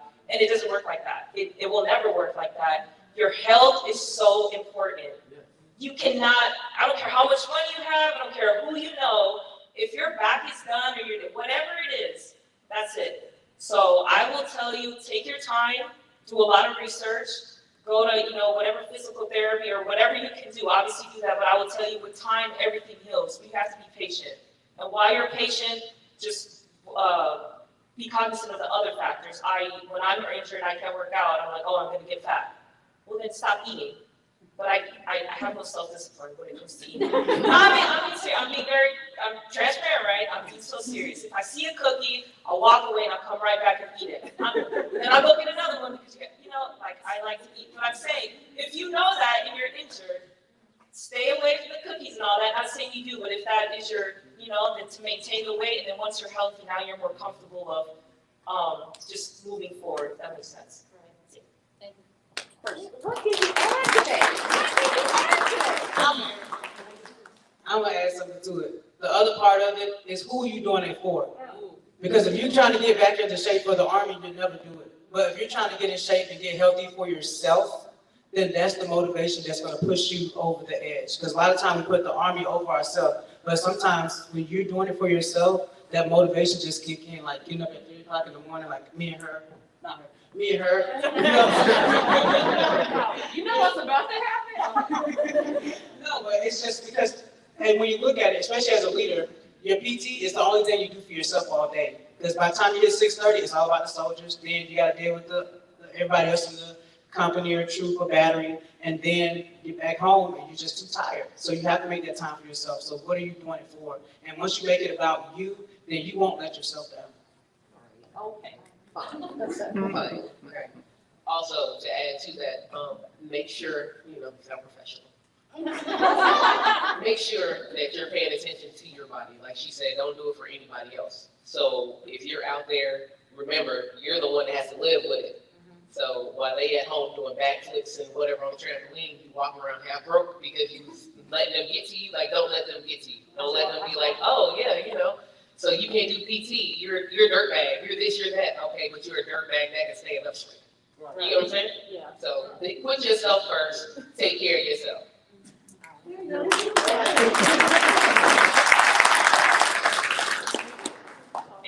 I'm Staff Sergeant McConnell from 3rd CR. Sergeant Greene and I met up when this was all getting together. A little thing that I noticed is we're all here because of the Sisters in Arms, right? And I know Sergeant Greene thought of you too to come in because this was going to be such an impact, not just for Fort Hood. We already know Fort Hood's going through some things. But the importance of this is that it's going to last forever, right? So we have the Sisters in Arms event. We have soldiers who are coming into 3rd CR and being infantry PLs. We have combat arms women coming in, and we have to figure out how are we going to blend them, right? And I think all three of you, with your experience, I've only been in for about 9. With your experience, where do you think you can help a soldier who's in this situation, in a broken system that is also changing, to stay motivated and trust their unit? And I'm talking about across the Army, right? Not just 3rd CR. I'm talking about across the Army. 3rd CR is just getting highlighted. There are other units out there that have problems, right? But they're not horrible. We just lost trust in them. So what advice do you guys have? Say that question one more time. What advice do you have for soldiers who are in a broken system that is also changing to stay motivated and gain that trust back? And I'm talking about various levels, right? Not just a private, not just a lieutenant colonel. I mean, anybody, right? So. That's a great question. My answer to that is you have to think about it. Everything you do, so I saw there's a lot of quartermasters in the room. As a supply sergeant, you go to a supply room, it's always jacked up. And by the time you fix it and get a system, you're leaving. And then you go to the next supply room and it's just as jacked up again and you start from scratch. The thing that we have to understand is we're not going to see, it's not instant gratification. And change takes time. But when you're that person that stands up and says this system is broken, you're helping somebody that's coming after you. So you'll never get the credit for doing what you did, but at the same time, you rest easy knowing that nobody else has to go through what you went through. So my answer to that would be for someone to stand up, acknowledge that broken system, do what they can to fix it, even though they probably will not see the changes that they are trying to implement. But once you start that conversation, it will continue. I would tell you to, my mentor told me this, I would tell you to focus on your piece of the pie. Wherever you're at, whatever, let's say that section is your pie, focus on that. Don't necessarily reach over here yet or there. Does that make sense? Once you get them, if one of them gets one of somebody else, it multiplies, right? Obviously I came down before Hood to speak. Whatever I can do, and some people might not have that platform, that's why we're so passionate about doing this. But I will make sure that all 80 of my soldiers in the battery, in Delta Battery, we have the best battery in the Army, and I mean that. That's my piece of the pie. So when they go away, well, this is what first I used to do, let me do that. Now my pie is still there, but now this person has a pie. And then now this person has a pie. Because you will always go somewhere where the unit is whatever. My unit is shitty, I don't like it here, I hate Fort Hood. I hate Fort Bliss, I don't like the running scene. You'll always be somewhere where either it's the station, it's the people, it's the leaders, now it's the soldiers, great leaders, I have shitty soldiers, excuse my language. You know, it will always, I promise you, will always be something. So we have two options, right? Let's just walk around like, this is trash, I want to leave in 2 years. Or you can say, you know what? Everything's fine, that's my quote. Everything is fine, take care of your piece of the pie. Every morning, and she can attest, I wake up, I'm just super motivated. And I might go through the worst thing, but you have to bring that energy to your piece of the pie, and you will I promise, they'll just be talking about you. I don't want to go where Steph's, I'm sorry, what's your name? Yeah, I want to go where she's at. She's always motivated. You know, sometimes when I'm not feeling it, I want to be there. But if more people do that, then now we have more followers because we have more leaders. Because I don't believe that you can lead from the back, you have to lead from the front. So if you don't do that, then who are we expecting to do that? But this goes for soldiers too. Because last time I checked, when you join, you're at least 18 years, right? So don't always look to the leader to be this motivational speaker. Well, my leaders aren't motivating me. Motivate yourself. I come with a little extra. I mean that. Why do I always have to be motivated? So if I don't work out, you're like, the first time to work out, I'm like, no. You're old enough to raise your hand, and you're old enough to take responsibility for that. How about you get motivated so you motivate me? Why do I always have to motivate you? You motivate me. If I have 80 soldiers in front of me and y'all just like, I'm gonna turn around like two, like, all right, right? You motivate me, so it goes both ways. And if we meet in the middle, I promise you the Army will be a better place. But focus on your pie. It's my nugget. Uh-oh. We got you. Thank you guys for being here, for one thing. But I had a question for all of you guys. So what advice do you guys have for those junior enlisted or anyone that just joined the military that came to their unit super high speed, but over time that high speed deteriorates because they can't find someone in their leadership to keep that motivation going? Okay, so if you're one of those soldiers that gets to the unit, you know, you're high speed and everything, you still going through parade reps, like everything that the drill sergeant taught you, you're still doing it, and then you get there and you see that your counterparts aren't really doing it anymore. I would say don't fall into the system that's built. Like if you get there and you recognize that the system is broken, like don't fall into the same thing that they're falling into.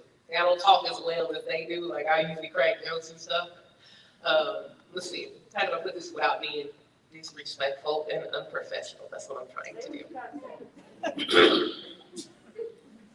Stay true to yourself. Like, do what you need to do to get where you need to go. So if you get there and you're trying to move forward, then do what you need to do. Don't follow everybody else. Don't do what everybody else is doing. Okay, so everybody's going to the club. Let me go to the club with everybody else. No, stay motivated. If you can't find a leader in your unit, which would be pretty jacked up, find somebody else. Now you come to me. Find somebody else that's willing to help you move forward and do the things that you need to do in order to stay on the path that you need to stay on to get where it is that you're trying to go. Because at the end of the day, it's going to be your career, your future, not the people that you're trying to impress or hang out with. Does that make sense? And I didn't cuss. I need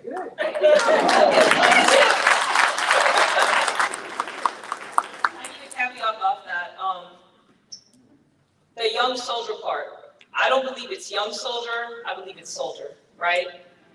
If you're a soldier, and I come from a place with simple gratitude, right? So if you come to unit and you said you're super high speed, what changed? You're super high speed. What does that have to do with me? So if I'm not super high speed, you get to quit. So you have to go to a place where you demand, you're committed to excellence for you, because then you're going to turn into that senior leader that's doing what you don't like right now. You're going to be that mediocre leader. I'm high speed PFC Simmons, and then now you're that. So this goes for everybody. It doesn't matter what rank you are. You have to go to a place where you can do it for you. You're not always going to go to a unit where leaders are amazing.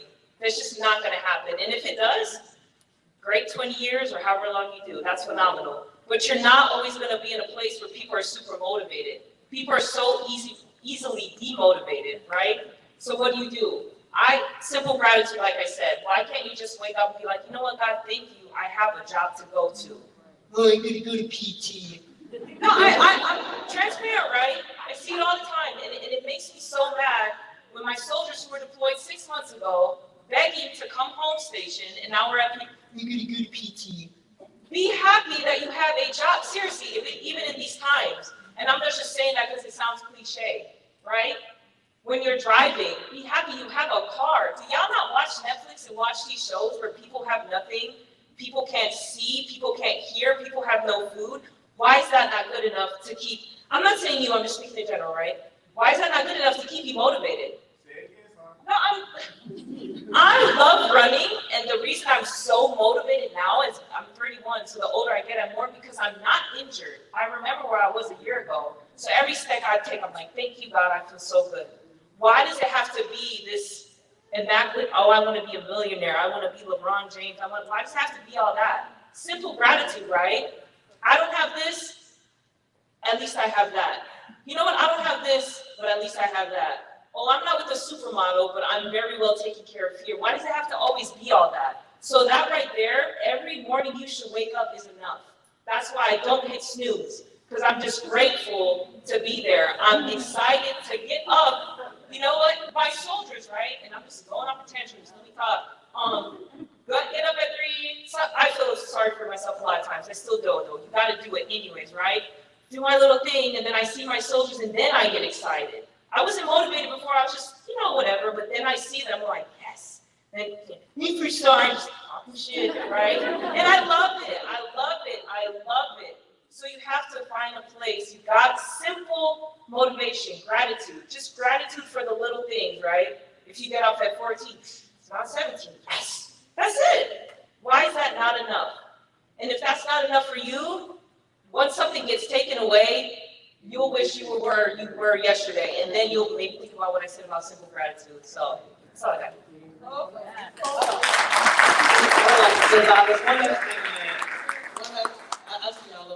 One last thing on that, Gonzalez, just what I always do when I start trying to depend on other people for my happiness, I always tell myself there's no such thing as bump bed caskets. So everything I do for myself is for myself. So when you do stuff, when you're motivating for you.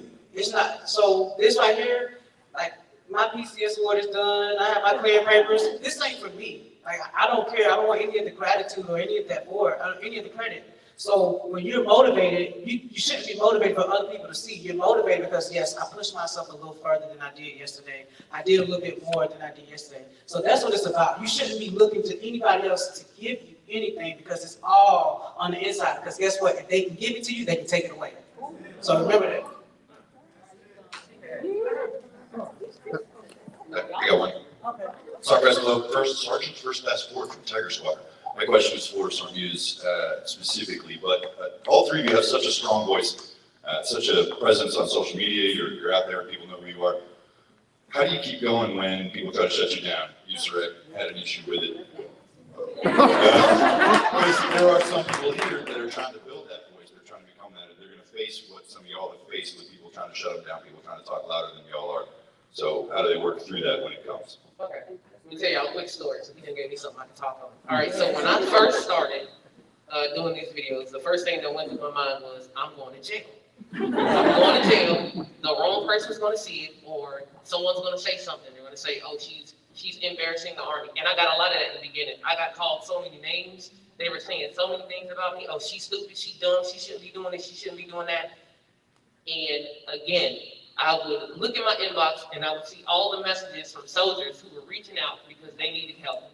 Soldiers that were like, oh, I was thinking about committing suicide and I saw a video that you made and it changed my mind. That's the reason I kept it. So for people that are trying to shut you down, so for the people that are like trying to shut you down, at the end of the day, it's, are you doing it for them or are you doing it for you? So I like to do it for the people that reach out to me and they're like, hey, Sarmish, you're amazing. Like, I love what you do. Keep doing it. For every 5 of them, I'll get like 11. Hey, you don't need to be doing that. So when I was I told them one in Belgium, I won't touch on one in HRC. So when I was in Belgium, they were coming through and they were doing an inspection for the unit. I don't even know why they was looking at my page, but that came up and they were like, oh, she's doing this. They stopped looking at the unit and started focusing on me and what I was doing. I went to my first sergeant, I went to my commander. Thank God they were the type of leaders that they were. They were able to help me out. They were like, hey, we're gonna fight for you. As soon as we go up here and talk to this commander, we gonna get it fixed. My first sergeant went in there, he showed his ex, and I appreciate him to this day. I blocked out their information, but I printed out things that I had in the inbox, right? They went in, they talked to the commander. After they talked to him for about 10 minutes, they came back and they were like, hey, so we're gonna give you this local letter of reprimand. They read me the letter and then they ripped it up. And they were like, well, hey, maybe you can help us, you know, with our social media stuff. I'm like, what? You really had me drive 4 hours to come and talk to you to tell me that I'm basically garbage, and then you ask me to help you? So I know I'm doing something right.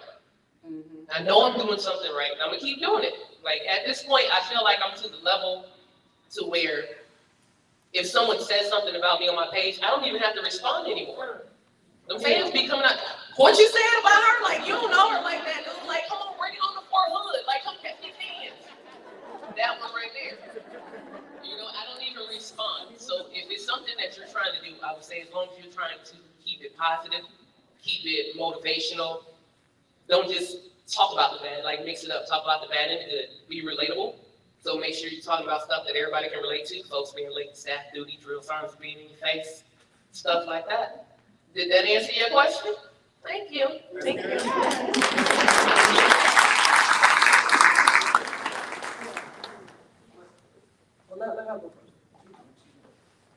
So this is a question for all you guys. So basically what you guys, right, good leaders, helping soldiers and stuff like that, who helps you guys when you guys are in the slump, right? And right, how do you like keep that going? Like how do you guys keep that motivation to just keep pushing, right? And then going out there and being like, hey, like, you know, I'm your leader and I'm here to help you. That's a great question. For me, even when before I even did a petition or anything like that, I'll call Team Stay Motivated. I'll call Master Jackson. I'll call Master Green. I'll say they coming for my neck. So you talking about Sergeant Page and all that stuff. So people will try to find anything to discredit what you're trying to say if it makes them uncomfortable. If it makes somebody uncomfortable, they're gonna find any way. So if I say, hey, your bootlaces are out, you're gonna say, well, your toenail chip. You know, it'll be, it's weird energy. No, I'm not saying that. But that's the type of energy that you get from them. But when you walk in your purpose, it's about purpose. That's what I'm saying. It don't matter that she's a first sergeant. Her purpose is not the first sergeant. That's just a position. That's just a position, because a purpose and a position, they don't always correlate. Sometimes you're in that position just because it needed to be filled. Somebody had to be there, right? So when you're walking in purpose, it doesn't matter how you feel, because everything you're doing is for someone else. Everything you're doing is for someone else. So that's why I try to tell people all the time, like, so I can't get up and motivate people to run like her. That's not my purpose. That's not my gift. That's hers. So a lot of people try to steal your purpose and they just can't. That's why they'll always fall off. It looks good. It seems like it's fun. Oh yeah, they got followers. Well, no, it's not. Because someone always wants something. Someone always wants something. So my thing is, you find your circle. So you see all of us are different. Everybody. I never agree with anything Master Sergeant Green says. I really don't. But you want to have those people. You don't want people around you that always agree with you. You need to see all points of the spectrum. You need to have, everyone needs to be different, because that's what helps you grow. So you keep people around you that are actually helping you grow. What happens is we keep baggage, and you wonder why you can't walk in purpose, because you can't move. You can't move. So you find your circle, which you will when you keep going to schools and meet different people outside of your duty station. When you find your group of people that actually care about your best interests, and it helps you, and you actually realize your purpose. But you got to understand, your purpose can be big, and it can be uncomfortable. But at the end of the day, look around. Look around. Y'all look around. This came from a crack baby's mentality. That came from me. I had this vision. I had a vision, and I was able to execute it because there's purpose. Because there's purpose. So when you walk in purpose, it's going to be uncomfortable. It's going to be hard. It's going to make you want to quit every single day. But you know what you'll get? You'll read a message that says, man, that was a great video. Or, man, I saw you do that. I didn't even think I could do that. Now I know I can. And all it takes is that one person. So them is really, really loud, but that one person will always overshadow all the negativity.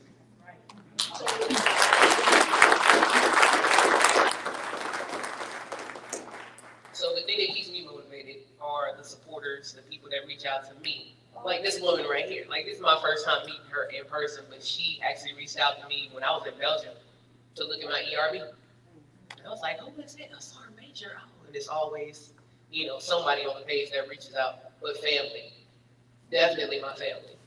My husband, like, we go through a lot. My mom, even though she's nosy and she gets on my nerves, I run to her for everything, all right? And if you have the type of leadership, like I said, or if you are that type of leader, then you can always go to your leadership. So I'm lucky that the leadership that I have right now, I can actually go to. And that's amazing, because I'm in HRC and I didn't think that was possible. And I know she's looking at me online right now because she sent me a message, so I'm just going to go ahead and sit down.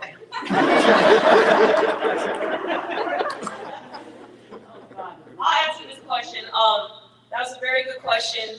I've been in for 11 years, and I still have the same 6 people that by my side, including family, right? Mom and dad, best friends. My dad, like me, just sarcastic, always funny, just you be all right, doesn't matter, just so positive. And my mom, the nurturing side, just, oh, poor baby, you need both. I need both. I want both, okay? I want both. I have her, like, that's my go-to. If I need the real, like she said, I don't want to call you for me to be like, oh, no, you're good. I don't want to hear it. I want you to tell me what I'm doing wrong, and if I am wrong, and then I can go apologize. Or you can tell me, no, you're right, don't go, say less, right? No, you need that. And then I have another best friend in El Paso, have my girlfriend and my parents, and I have my 2 mentors, Sergeant Major Hampton and First Sergeant Bell. All those 6 people cover the area that I need, because like she said, my purpose, and I'm just gonna keep doing what I'm doing now, but I feel like it's just so big, I don't even know it yet. But when I get there, it's gonna be the same 6 people around me. I don't add to. Like I said earlier, and it sounds rude, I love when people hit me up, you're so inspirational, all that, but like she said, I don't do it for them. I do it for you. I want to inspire. but I do it for me, right? So if you have to have that tight circle. Those are people that I know if they're in a room and somebody's talking about me, right, wrong, or indifferent, they'll shut it down. They won't just stand there and be like, are they talking about Simmons? They're gonna be like, whoa, whoa, whoa, whoa. You want those people. You don't want, oh, I heard it, you know, I'm scared to say something. You don't want that. Those aren't people you need to be around. It's just not. If they are, and then they come talk to you, oh man, such and such was talking about you. What did you say? What did you say? Did you say anything? Did you laugh? Did you agree? Or did you fight for me? And if you fight for me, I'll fight for you. But, you know, 11 years in the Army, obviously I'm 31, but this whole time, there's only certain people that will fight for me. I'm very loyal, fight for them, but I just don't like to act. So you're gonna have to prove yourself, because I'm very picky with that. Because all people do, as soon as you turn your back, they just come running. If you go backwards and they turn around. So that's just the nature of the beast in 2021. But that question, you have to have people around you. And I wouldn't make the pot too big. Like, if you can fill them on one hand, that's probably enough. Because once you start just making it bigger, then, and I'm not saying have those acquaintances and friends and etc., you know, have those people, but it's kind of all like that. We're gonna do 2 more questions. We got one. Hey, I'm Staff Sergeant Locarno. I just came off the trail in June. I was a drill sergeant for a little over 3 years. It was good times, hard times. But my question is kind of a 2-part question, so that way it also relates to these soldiers to my left and my right. But first of all, so it was my first day of in processing, just came off the trail, 3 years as a drill sergeant, as I said, and this soldier to the left of me was like, brand new soldier at AIT, I can tell. All right, and he's like, hey, you got a pen? I about lost my mind. So I was just like, none of my soldiers would ever dare ask me for a pen where I came from, you know. So I'm just wondering what you guys, like what advice you have about transitioning from TRADOC back to a regular unit. Any of you can answer that. And then also for all these soldiers out here as a female, you know, when you go to a new unit, I feel like you always have to prove yourself a little bit more in this male-dominated workforce. So do you guys have any answers for that as well? I'm gonna answer this one. So as far as the soldier asking for a pen, I think that the problem is we think that being a drill sergeant makes us above people. Because if they ask you for a pen, why not just give them a pen? It shouldn't have made you upset. And I think that that's what we're getting away from, that human aspect. Because like I said, it was that type of drill sergeant that could have helped me to be a better person. So I just think that when you come off the trail, you know, when you put on a hat, if you're a good NCO, you'll be a good NCO. If you're good, if you put on a hat and you're a good NCO, you'll be a good drill sergeant. If you're a good drill sergeant, you go back to being a good NCO. So the hat really doesn't change anything except for your position. And I think a lot of times we can't just say, you know, because we're females and we have to prove ourselves. Most of the time that's in our head.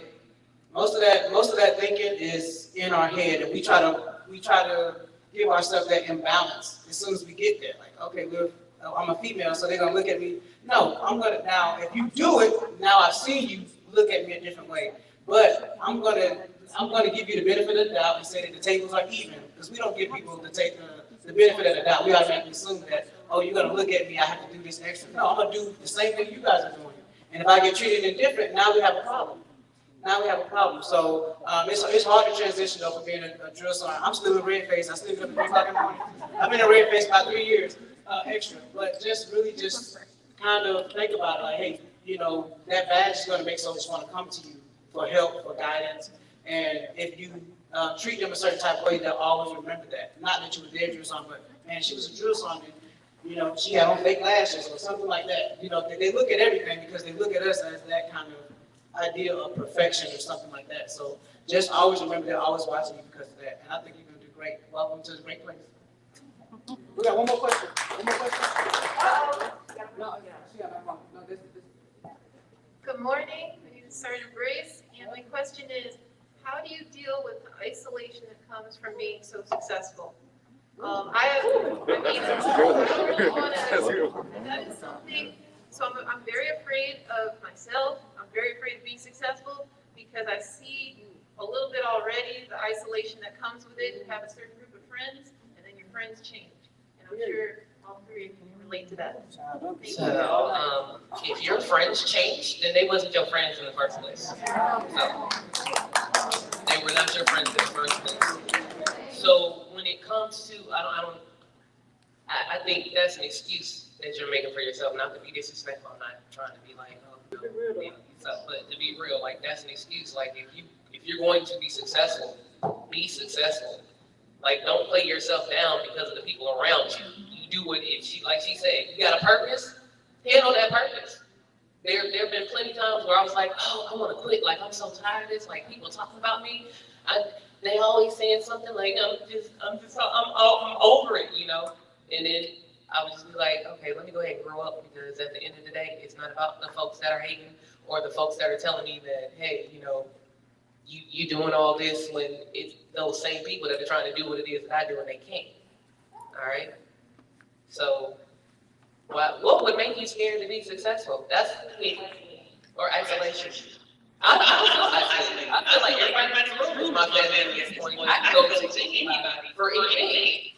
That was one of the ways, and it kind of sucks to say, but when I found out I had the chemo, or when I found out I had breast cancer and I was going to be going through chemo and everything, my chain of command was not as supportive as they should have been in the beginning. And the only reason that I got the advice and the help that I needed, I believe, is because I had this platform. If I wouldn't have this platform, I would have been like half the soldiers that were in my inbox, like, hey, so you know, I found a mom, I'm 22, and they're telling me that I can't get help because I'm not 40 years old, I can't get the memory. So, I'm not isolated. Are you isolated? I am. So, I have a whole other take on that. That's a very good question. I don't think that isolation should not make you want to go after your goals. I'm isolated, but I love it. I love being isolated. What do I mean by that? At 3 a.m. when I'm running, who's running with me? Nobody. And if I ask somebody to join, they're like, you're crazy. I get that all the time, so I stopped asking years ago. I'm isolated, right? On Friday night when everybody, oh, hey, let's go hang out and drink. What do you think I say? Maybe once in every 4 months, but I rather not because why? I know what I'm doing Sunday morning for workout. I'm going to be isolated. Does that make sense? Then after that workout, I'd rather stay at home, Netflix and chill, get some me time, because like she said, it's always about the soldiers. Nobody says, hey, first sergeant, how are you? Not what are you doing, but how are you? So I like to be isolated. That's like my time to refuel. So it could be good or bad. It just depends on your viewpoint. Again, if you have those people and those acquaintances, and then you feel like, you know what, I just want to get out there and have fun, then go do that. But when it's time, because I don't know what you're trying to do. I don't know that you want to be the next SMA. I don't see your vision. So if I can't see that, how can I push you right? How can I help you? You need to be isolated. Because I might stop right here, but you got to go over there. So you got to go by yourself. But there's nothing wrong with that. So nobody sees my vision, so I'm okay with going by myself and walking through my purpose. Because you can't help me. Some points, right? But eventually we're going to part that. So isolation doesn't necessarily have to be bad. Now, if we're talking about depression, then that's different. But isolation doesn't always have to be bad. I'm just isolated because I really don't like to be around a lot of people. I really don't. Like, I'm fun. Like, I'm an extrovert at work, but I like to be alone because sometimes when you're out, you give so much. And you don't, like, if you don't take that time to kind of rejuvenate and get yourself back together, you will end up getting exhausted. It'll be exhaustion. And if you don't like being around yourself, how can you expect other people to be around yourself? Because a lot of times when you get into that isolation mode or you put yourself on that little island, you can think about, man, you know, you start to reevaluate your circle. You're planning your next step, you're planning your next goal, and that's how you kind of rejuvenate. And so when you walk outside, you're ready to deal with it. Okay, I'm going here, I see this person has kind of switched up on me, so I'm gonna have to treat them accordingly, and I'm gonna keep going towards my direction. So isolation is not necessarily a bad thing. It's just sometimes it's needed in order to rejuvenate and kind of refocus. That makes sense? Okay. So thank y'all so much for the questions. What we're gonna do is we're gonna talk about my guest speakers right quick. So So you go.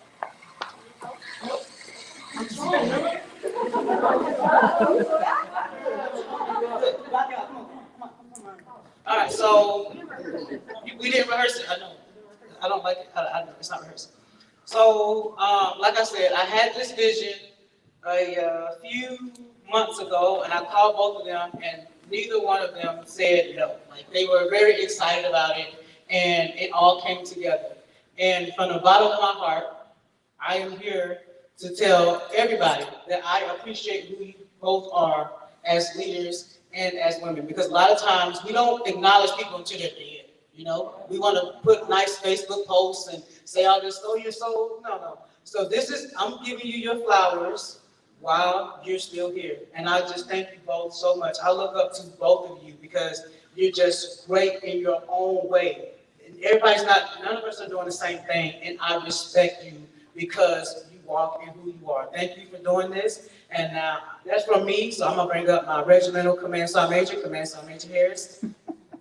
Oh, you wanna follow that side? You put me on the spot, Sergeant Green. It's a tough act to follow. Hey, so first, before we recognize our guests today, our VIPs, can we just acknowledge that Sergeant Green ran up here in these heels? I'll tell you, a few years back, I did one of those walk a mile in her shoes events. I still have nightmares about it, so God bless you. All jokes aside, so just want to say something about courage real quick. You know, anyone who's worked with me has probably heard me use the phrase that any idiot can get shot at or blown up, and that doesn't make you courageous, all right? What does make you courageous is coming up in front of an auditorium full of people who you do not know and bearing your soul in a manner that these ladies just did today. So on behalf of the 79th Regimental Commander, the 3rd Cavalry Regiment, and myself, I want to thank you for taking the time to be here, be a part of our lives today, and let us be a part of yours as well. You continue to inspire and motivate us, and we sincerely wish you the best in your future endeavors.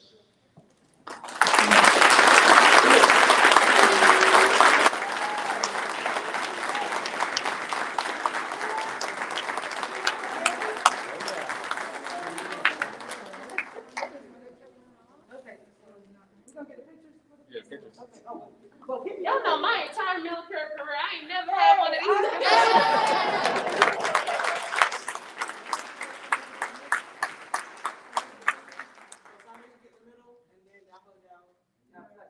All right. Now I've got my And that's what I She's wrong. All right, 1, 2, and 3.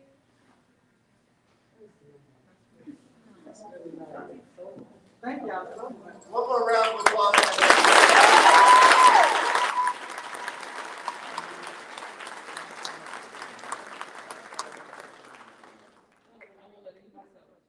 He said he followed me on social media.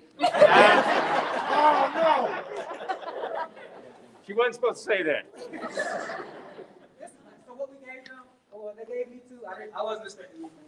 But it's a coin from every squadron in our regiment. So they got 8 coins.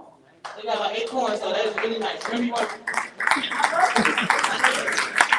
Okay, so this concludes the ceremony. What we're going to do, we'll leave this right here. Whoever you would like to take a picture with, you can. But this is, okay. So what we're going to do is we'll line up right here, because what's going to happen is my detail has to start setting this back up because somebody's coming in after us. So if you're not taking a picture with anyone, you can just go ahead and file out or go where you're going to go. If you are alone,